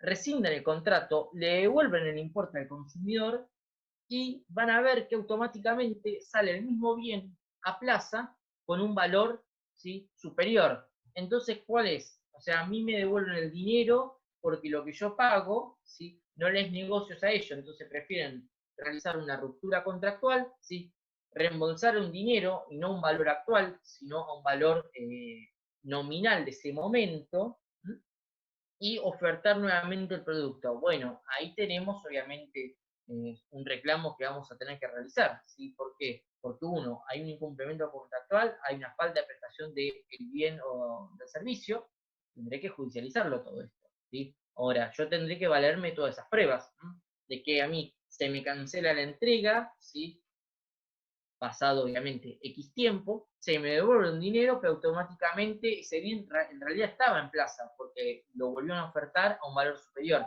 Eso es un engaño al consumidor. Estamos ahí, lo van a tener que realizar. ¿Qué domicilio de Google Argentina? Mirá, la verdad, Pablo, que no recuerdo el domicilio de Google, ¿sí?, de memoria, pero yo no me acuerdo cuál era, que a mí me daba gracia, no me acuerdo si era Google, o era Yahoo, o era Facebook, que era una SRL. Me acuerdo que el tipo social era SRL. Me daba como bastante gracia, ¿no? Google SRL en Argentina me daba como gracia. Pero fíjense, no incurre en mayores secretos. Está en cualquier lado. ¿Sí? Yo tuve una época que representaba gente que tenía mucha exposición frente a las cámaras, y bueno, era muy frecuente demandar a estos tipos de sujetos. ¿Sí? Acá en un reclamo con Booking presentaron su contrato constitutivo de Argentina, tiene por objeto solo difusión, por eso no se hacen cargo. Pero no importa, porque que mi contrato sea solamente difusión, pero tenga una ligación con la empresa, a eso al consumidor no le interesa. ¿Sí? Que vos, Booking Argentina, te dediques a difundir y no a comercializar, pero sos parte de ese grupo empresarial, yo te voy a demandar igual. ¿Sí? O sea, esa defensa me parece que es bastante paupérrima, me parece. ¿Sí? Estas charlas por Zoom, ¿tenemos mail donde realizar preguntas? Calculo que sí, Silvia, pero vamos a tener que ver, pregúntales a las personas que lo organizan. Ahí Verónica pasa la dirección de Google, Alicia Moreno Justo, 350, Puerto Madero, es un lugar muy lindo. Bien, volvamos con esto. El deber de información lo voy a tener en el artículo 1100 del Código Civil y Comercial y lo voy a tener, ¿sí?, en el artículo 4 de la Ley de Defensa al Consumidor. ¿Sí? Un caso que quiero que se anoten para que lo tengan ahí en cuenta, y yo se los voy a pasar también, es el caso Finvercom. Es F-I-N-B corta E, lo voy a escribir acá en el chat para que lo tengan. ¿Sí? Finvercom 1998. En ese caso, en el caso Finvercom, Sociedad Anónima del 98, es un caso en donde se condena, si no mal recuerdo, a la entidad financiera por una actitud dolosa, es decir, por el encubrimiento de información, ¿sí?, frente aquí a la compañía. Así que véanlo, ¿sí? No sé si no salió, ¿no? A ver, vamos a ver si a todos. Acá está, perdón, ¿no? Ahí está. Fíjense que ahí lo ven todos. Fíjense, Finvercom 1998. ¿Sí? Igualmente yo se los voy a pasar. Es un caso que habla un poco del dolo, ¿sí?, frente a un consumidor financiero. Por ahí nosotros estas cuestiones nos parecen por ahí como mucho de teoría, un poco en la práctica, pero en realidad ocurre. ¿Sí? Bien. Entonces, vamos a ver que este deber de información va a tener función como prevenir el daño, la función de poner en alerta al consumidor en una etapa precontractual sobre el contrato que va a realizar, en una etapa contractual sobre ya los efectos inmediatos de ese contrato, y en una etapa postcontractual, ¿sí?, bate el tener el deber de información de informar al consumidor de qué forma, ¿sí?, más inteligente llevar o mantener ese bien o ese servicio que le están proveyendo. Entonces, fíjense que el deber de información me atraviesa todas las etapas contractuales, precontractual, contractual, postcontractual, ¿sí? Así que es bastante importante, ¿sí? En el tema de la información contractual, ¿sí?, la regla general es que esta información siempre va a ser en un soporte de tipo físico, ¿sí?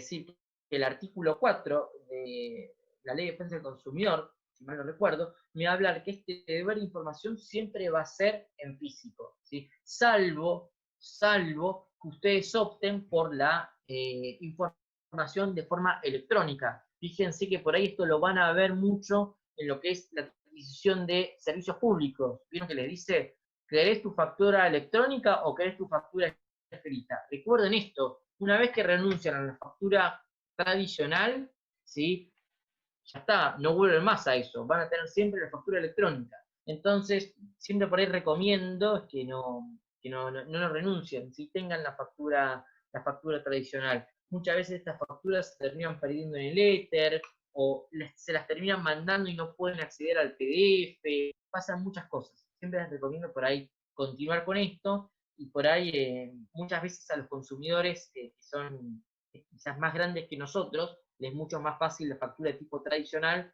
que la factura de tipo electrónica, ¿sí?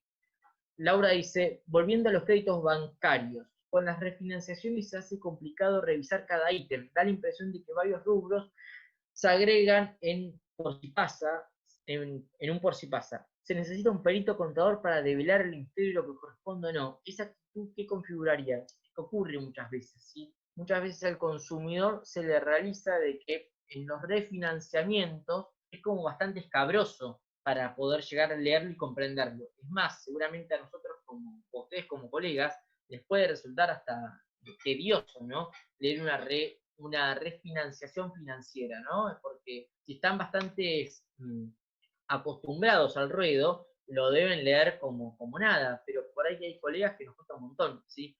En este caso, ¿qué debería suceder, Laura? La entidad financiera, ¿qué posee? Posee un servicio o atención al cliente. Y esa atención al cliente no solamente se traduce en un sujeto que atiende un teléfono y que me derivan. También la entidad financiera tiene un sector contable. Entonces, como yo tengo mi oficial de cuentas, ¿sí? Yo debería pedir una cita con el sector contable, con el contador del banco, que me explique, bueno, a ver, explícame esto, cómo es, ¿sí? Pedirse un turno, sentarme, ¿sí? Ir hasta también, obviamente, si es necesario, con mi patrocinio letrado y que diga, bueno, a ver, explícame ítem por ítem, porque es la única vía, ¿sí? Estamos hablando igualmente, Laura, yo te contesto, dentro, ¿sí? De la relación contractual, ¿sí? No estoy hablando de la ruptura del vínculo. Ahora, si rompemos el vínculo, obviamente yo voy a tener que erogar un contador, que el contador haga, ¿sí? Lo que hace el contador. Pero caso contrario, si estoy dentro de la relación contractual, iré obviamente a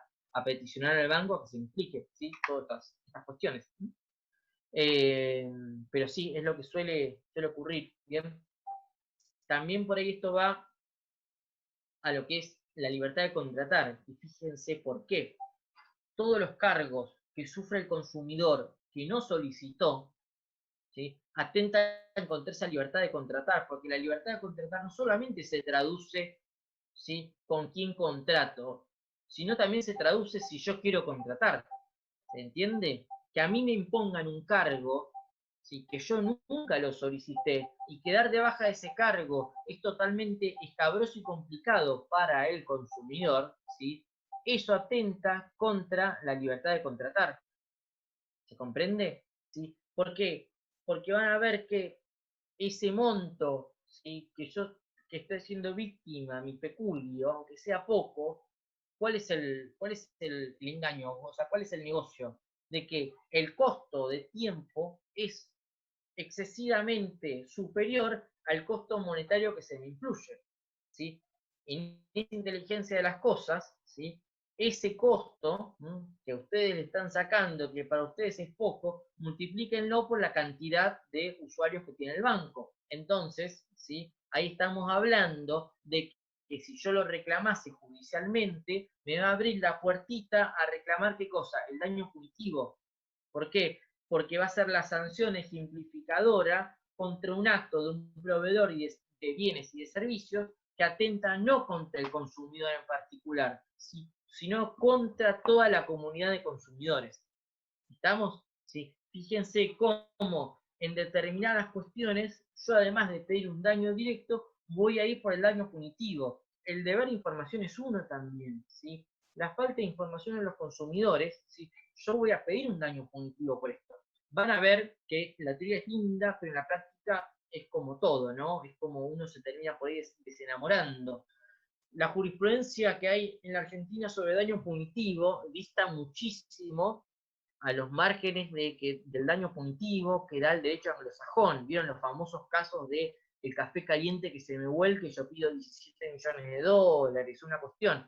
Los daños punitivos que en Argentina son pobres, yo no sé, creo que el más grande creo que debe llegar a 500.000 pesos, una cosa así. Por ahí estoy, como me desenamoré del daño punitivo, la verdad que ya por ahí no leo tanta jurisprudencia sobre daño punitivo. Pero bueno, enamórense, desenamórense ustedes, vean, ¿sí? Que los montos por daño punitivo son bastante bajos, porque la verdad que es un misterio, ¿sí? Es un misterio chino o asiático, no sé, porque la verdad que el daño punitivo que se da en Argentina es bajo, cuando se sabe, porque también sus señorías y sus excelencias, ¿sí? Además de ser humanos, también son consumidores, también les ocurre a ellos. Pero yo no sé por qué el daño punitivo en Argentina es tan bajo, ¿sí? Pero obviamente lo pueden pedir y obviamente ese daño punitivo queda obviamente para el consumidor, ¿sí? Un caso de años atrás reclamaban 10.000 pesos a un cliente que se judicializó y 3 años después pagó 963 pesos. Bueno, felicitaciones, sí, puede llegar a ser. Nada me extraña en lo que es reclamo de deudas. Y es lo que volvemos anteriormente.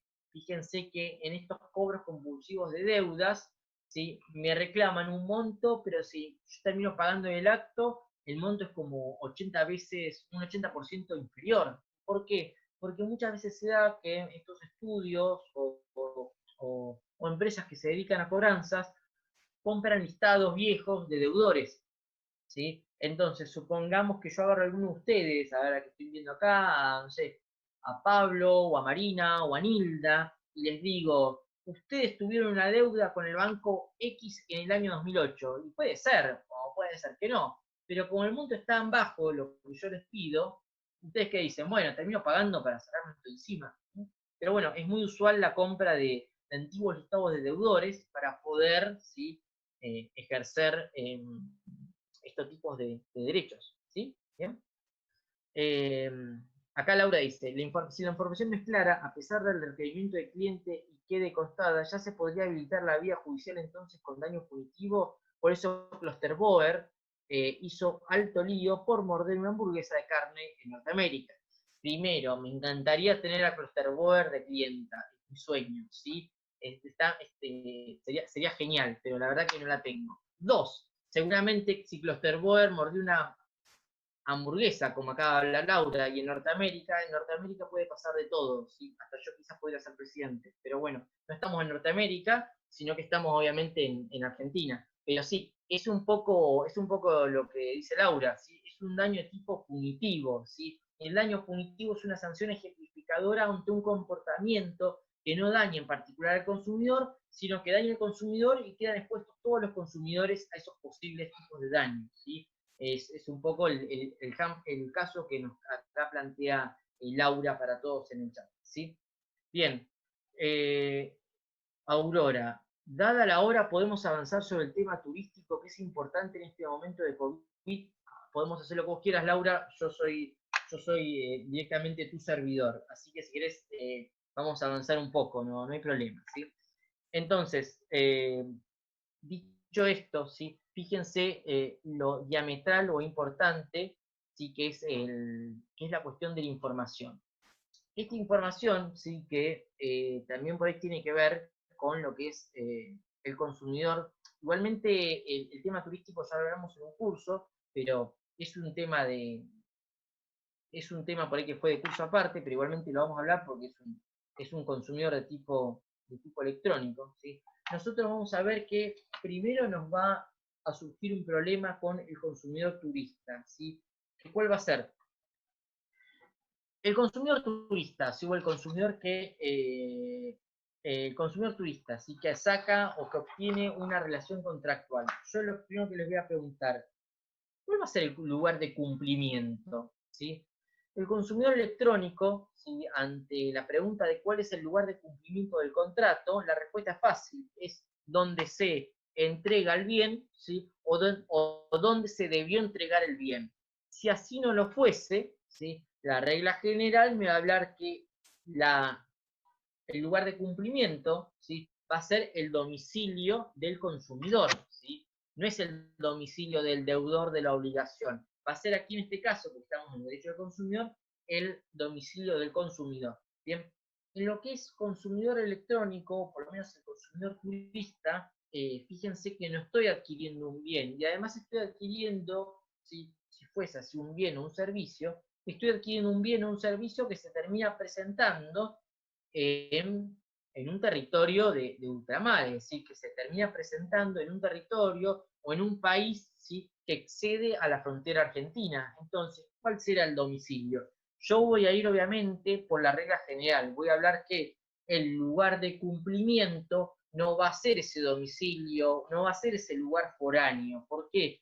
Porque llevar al consumidor a un foro, ¿sí?, extraterritorial, va a ser en desmedro de los derechos de los consumidores. Estamos sin perjuicio de que los efectos del contrato, es decir, de ese pasaje o de ese hotel, se terminen volcando en otro país. Si yo tuviera que demandar en otro país, obviamente que no va a ser ventajoso. Entonces vamos a hablar que el domicilio del consumidor me va a fijar la competencia.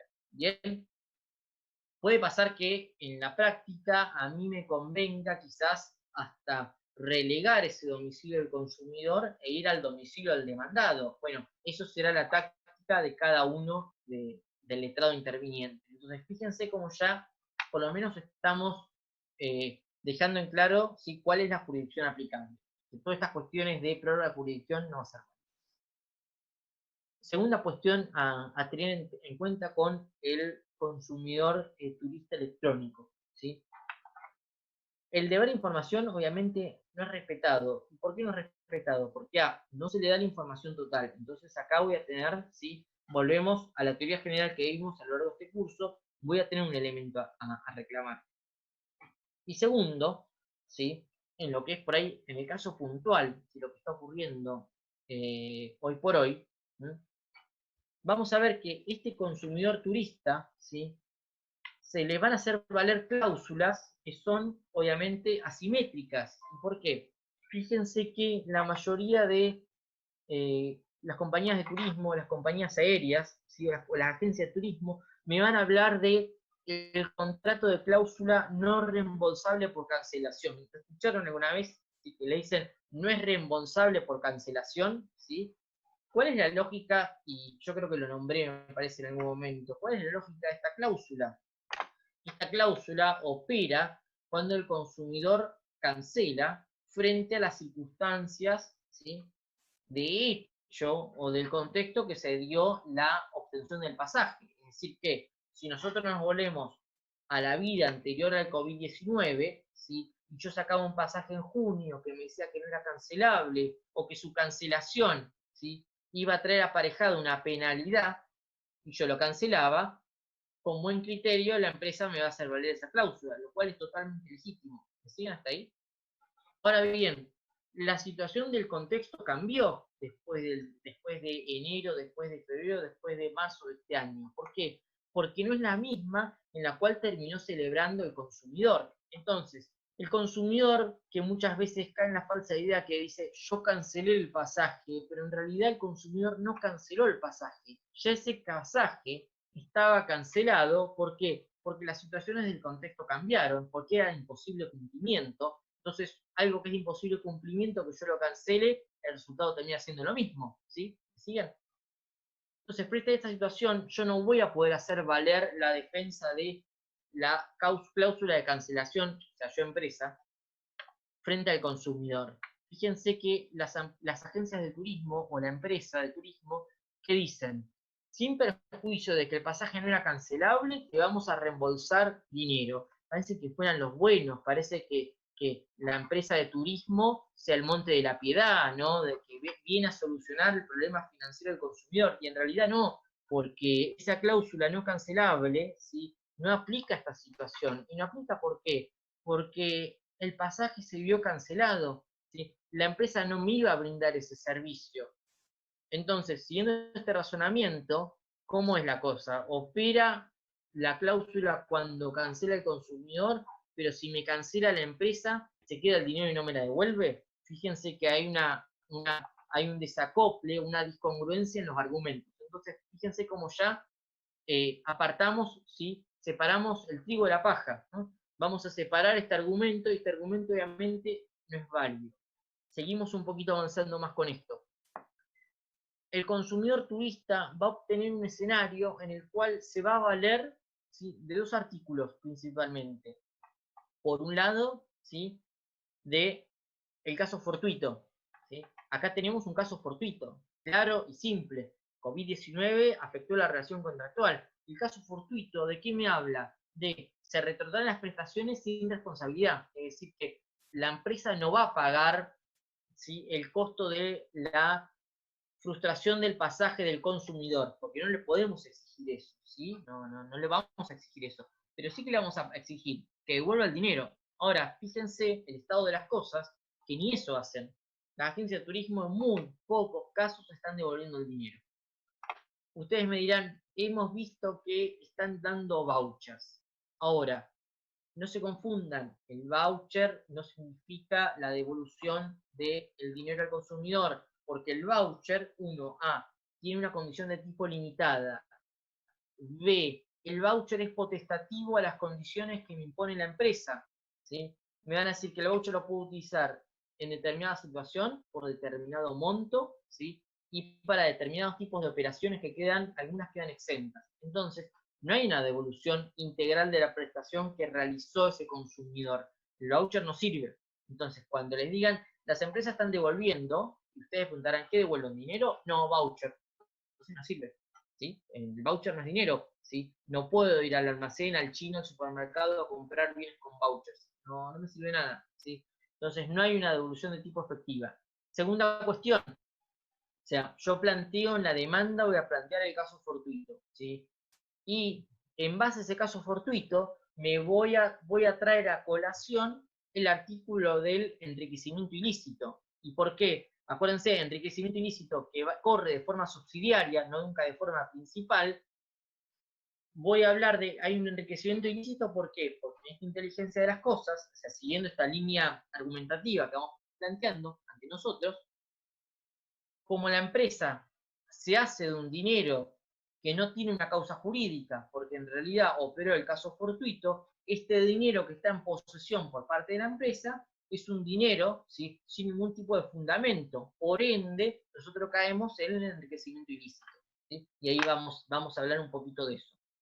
Y frente a todo esto, ¿qué voy a volcar? ¿Sí? O sea, este por ahí es la parte central de mi demanda.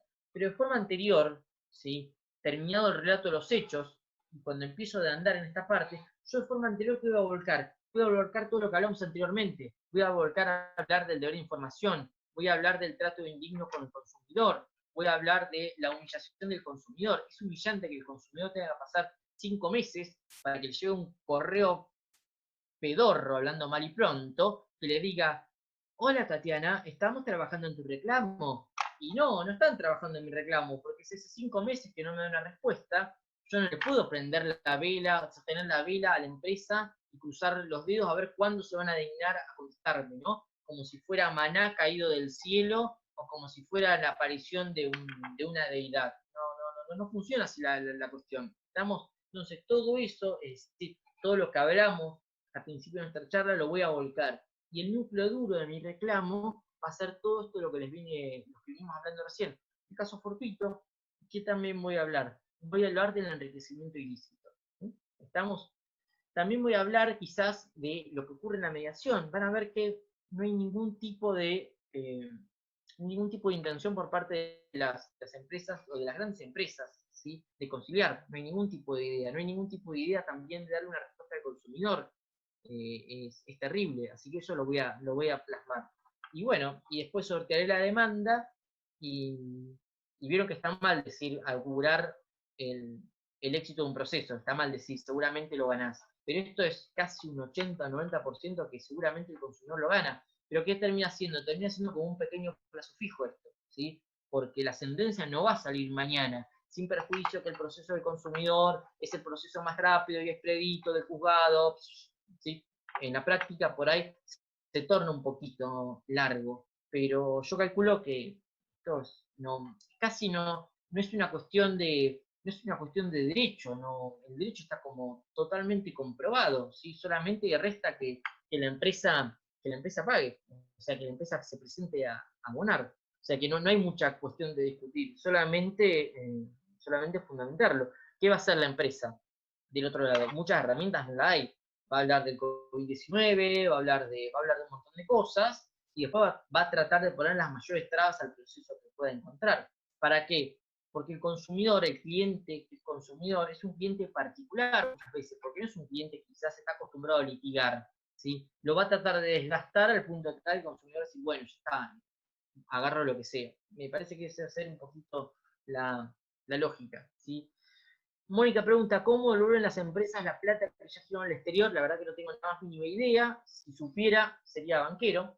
Al prestador del exterior, ¿cómo lo reclamo? Ahí tenés una cuestión, ¿sí? Si vos contrataste de forma directa con un hotel que está en otro lado, o sea, vos contrataste, no sé, un hotel que está en Finlandia de forma directa, y no, vas a tener que escribirle al hotel y tratar de negociar la mejor manera, pero no lo vas a demandar porque no te vas a ir a Finlandia a demandarlo y tampoco vas a pagar un abogado que ande por Noruega, Suecia o Finlandia para demandarlo. Así que eso no va a suceder. O sea que en la práctica, no, la verdad que no, eso es inviable. Siempre por eso el consejo que doy a la hora que ustedes contraten paquetes para turísticos de afuera, trátenlo de hacerlo vía una compañía argentina, no porque sean más buenos, sino porque son más fáciles de demandar, nada más que por eso. ¿Sí? Entonces, por ahí, volvemos al viejo adagio que por ahí nos decían nuestros padres, que lo que sale barato termina saliendo caro. ¿Sí? Entonces, eso es por ahí muy para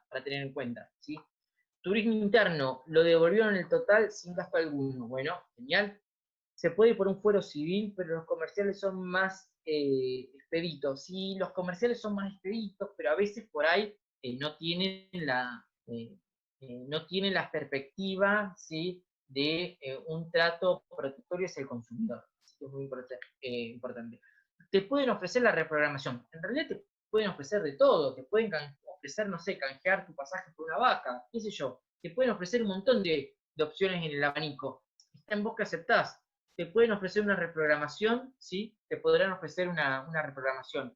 Quizás a vos te sirve. Te pueden ofrecer de decir, te hago la devolución del dinero a 60 días, y por ahí a vos no te sirve. O sea, acá habrá que sopesar, ¿sí?, la realidad por ahí de cada consumidor.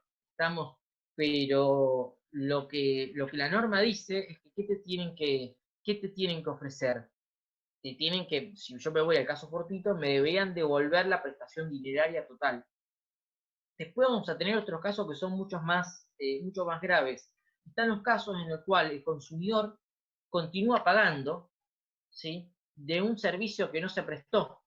Y eso es todavía peor. Fíjense que acá va a haber un pequeño cambio en nuestra demanda. ¿Por qué? Yo de forma intempestiva no puedo hacer el stop debit. Yo por más que llame a la tarjeta y le diga, hola, quiero cancelar el stop debit que estoy haciendo en la agencia, la tarjeta no me lo va a tomar. Entonces, en estos casos, fíjense que el consumidor está sufriendo una sangría, ¿sí?, de capital por parte de un servicio que no se va a prestar. Y la empresa, en estos casos, que dice, bueno, cuando termines de pagar, te devolvemos el dinero. Está sucediendo esto.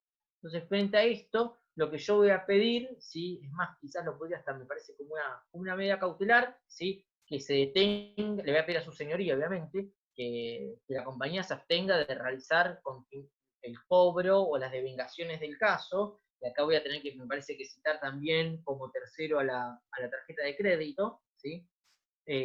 Porque si no es un desfinanciamiento del consumidor. Y ahí voy a estar hablando, dentro de mis argumentos, de la figura del sobreendeudamiento del consumidor o el consumidor endeudado. Fíjense que hay un montón de artículos de doctrina que hablan sobre el tema, si por ahí nunca lo leyeron, ¿sí?, sobre lo que es sobreendeudamiento del consumidor, les pido que lo lean, les aconsejo, mejor dicho, es la palabra, que lo lean, que van a ver que es más que interesante. Hay un par de artículos de Barocelli Sebastián, que es actualmente el director nacional de defensa del consumidor. Es un tipo que siempre hizo consumo, ¿sí?, de la parte académica, de la parte de investigación, y tiene un montón de artículos tan buenos, capaz que los lean y obedece por ahí un poco a la óptica del rumbo que está tomando y por ahí la Dirección Nacional de Defensa del Consumidor.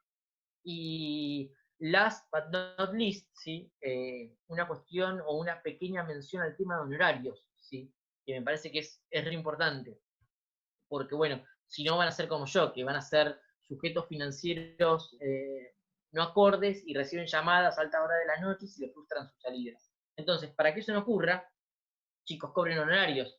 Muchas veces, ¿qué pasa? En el sistema por ahí, los que hacen o no COPREC van a encontrar de que no nos terminan regulando honorarios bajo la idea, ¿qué les dicen? El sistema del COPREC es un sistema gratuito para el consumidor. Sí, sí, sí, todo muy lindo, pero con esa misma idea, en laboral, el sistema es gratuito para el trabajador, pero ¿alguien cuestiona los honorarios del letrado en laboral? No, nadie se le ocurre tampoco. Defiendan los honorarios horarios, ¿sí? Algunas empresas ustedes se les plantan, pagan. Algunas otras no. Pero ¿qué pasa? Tampoco hay, acá dice Daniela, ahí está, miren, acá tenemos un montón de testimonios, ¿vio? Así yo no quedo como fabulador. Daniela, que es conciliadora de COPREC, dice, soy conciliadora de COPREC y no quieren pagar. Es así, la mayoría de las empresas no lo quieren pagar. Y además también, ustedes como colegas, y vayan haciendo la idea, van a sufrir un destrato, lamentablemente, por parte del colega que va a estar de otro lado, diciendo de que no nos corresponde en horario. ¿Sí? Es como muy fuerte escuchar eso por parte de otro colega. En esos casos lo que yo hago es, obviamente, invocar la ley de aranceles, invocar de que el actuar del abogado se presume oneroso y invocar también un principio básico. El abogado, ¿sí? El letrado, de por sí no puede resolver el mismo, porque el letrado a quién representa, representa una parte, estamos hasta ahí. Lo que yo hago en esas situaciones cuando del otro lado me contestan, ¿sabes qué? No te corresponden horarios porque yo lo digo, yo colega, yo lo que le digo al colega es directamente, bueno, mira, está bien lo que vos pensás, pero me gustaría que lo leves y a lo sumo que tu requerida me diga que no me corresponde el horario. ¿Estamos? Pero por lo menos para, bueno, que lo diga la otra parte, que yo me corresponde el horario. Yo después veré qué hago. Pero en COSPREC suele suceder, en consumo suele suceder que no se corresponden los honorarios, ¿sí? Ahí Marcelo Pérez levantó la mano, así que cualquier cosa, Marcelo, cualquier cosa que quieras hacer, hacer acá por el chat, que yo lo leo, ¿sí? Así que bueno, en lo que es la instancia mediatoria, reclamen sus honorarios, ¿sí? Reclamen porque corresponde. Algunas empresas terminan pagando. ¿Cuánto? A lo más que me han regulado a mí es el 10%. No está mal, no está mal. Piensen que por ahí, por una cuestión de consumo y de pasaje, generalmente son en dólares, ¿sí? Hay que ver que el dólar también se toma, y un montón de cuestiones, pero un 10% no está mal, no está mal. Eso a nada, vamos con eso, sin perjuicio del acuerdo patrimonial que ustedes tengan con su cliente, ¿sí? Una cosa no quita la otra, pero bueno, reclamen los honorarios. Después, si nos vamos a proceso, ahí no está para nada discutido. Pero el tema, la única turbulencia que está sufriendo el letrado a la hora de representar en causas de consumo es que se encuentra de que el número reclamado en mediación es importante, porque muchas veces ¿sí? los montos reclamados por los consumidores turistas son grandes, los pasajes son baratos y ven que por todo su actuar el consumidor se hace de la suma, pero no, la vencida no paga. Entonces, bueno, ahí van a tener que reclamarlo. Así que nada, yo les digo que estén al tanto con eso. ¿Se puede reclamar en horario judicial? Sí, lo podrían hacer judicialmente. Para mí me parece que será cuestión de empezar a plantear, reclamar y que empiece a haber un poquito de jurisprudencia o un poquito de doctrina a favor nuestra, ¿sí? Además es nuestro trabajo, es así. Uno no le cuestiona el trabajo del letrado del otro lado que representa a la empresa, ¿no? No se lo hace eso. No sé, me parece que necesitamos, un poquito más de espíritu de cuerpo, ¿sí?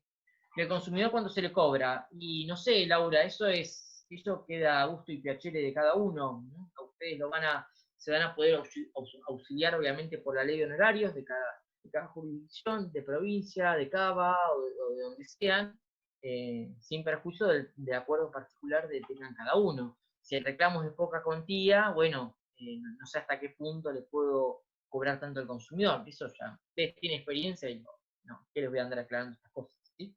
Así que bueno, obviamente se presume oneroso y alimentario nuestro trabajo. Así que bueno, niños, son las 5 de la tarde, ¿sí? Y seguramente tendríamos para seguir un montón de tiempo más acá, juntos hablando, pero seguramente se quieren a merendar y a mí también la voz me está quedando a la miseria. Así que bueno, espero que les haya sido utilidad el curso, ¿sí? Espero que el poco conocimiento que tengo ya puedo ser útil o aprovechar, que haya sido lo más transitable posible. Y nada, bueno, para mí también me cuesta por ahí un poco porque yo los veo todos ustedes y seguramente muchos son mucho más grandes que yo y obviamente muchos tienen un montón de mucha más experiencia que yo. Y bueno, para mí también es una prueba muy grande por ahí, desde sentarme, desde un lugar tan humilde también a por ahí darles clases a ustedes que para mí seguramente profesionales mucho más preparados que la persona con quien les habla. Así que sí, queda grabada la charla, les van a mandar el material, y bueno, y seguramente quizás más adelante haya algún otro curso, ¿sí? De esto, y bueno, así que espero volverlos a cruzarlos en la provincia, en algún curso, o bueno, o donde la vida nos indique. Así que bueno, muchas gracias, y nada, estamos al habla y estamos en contacto, así que bueno, hasta luego y buenas tardes.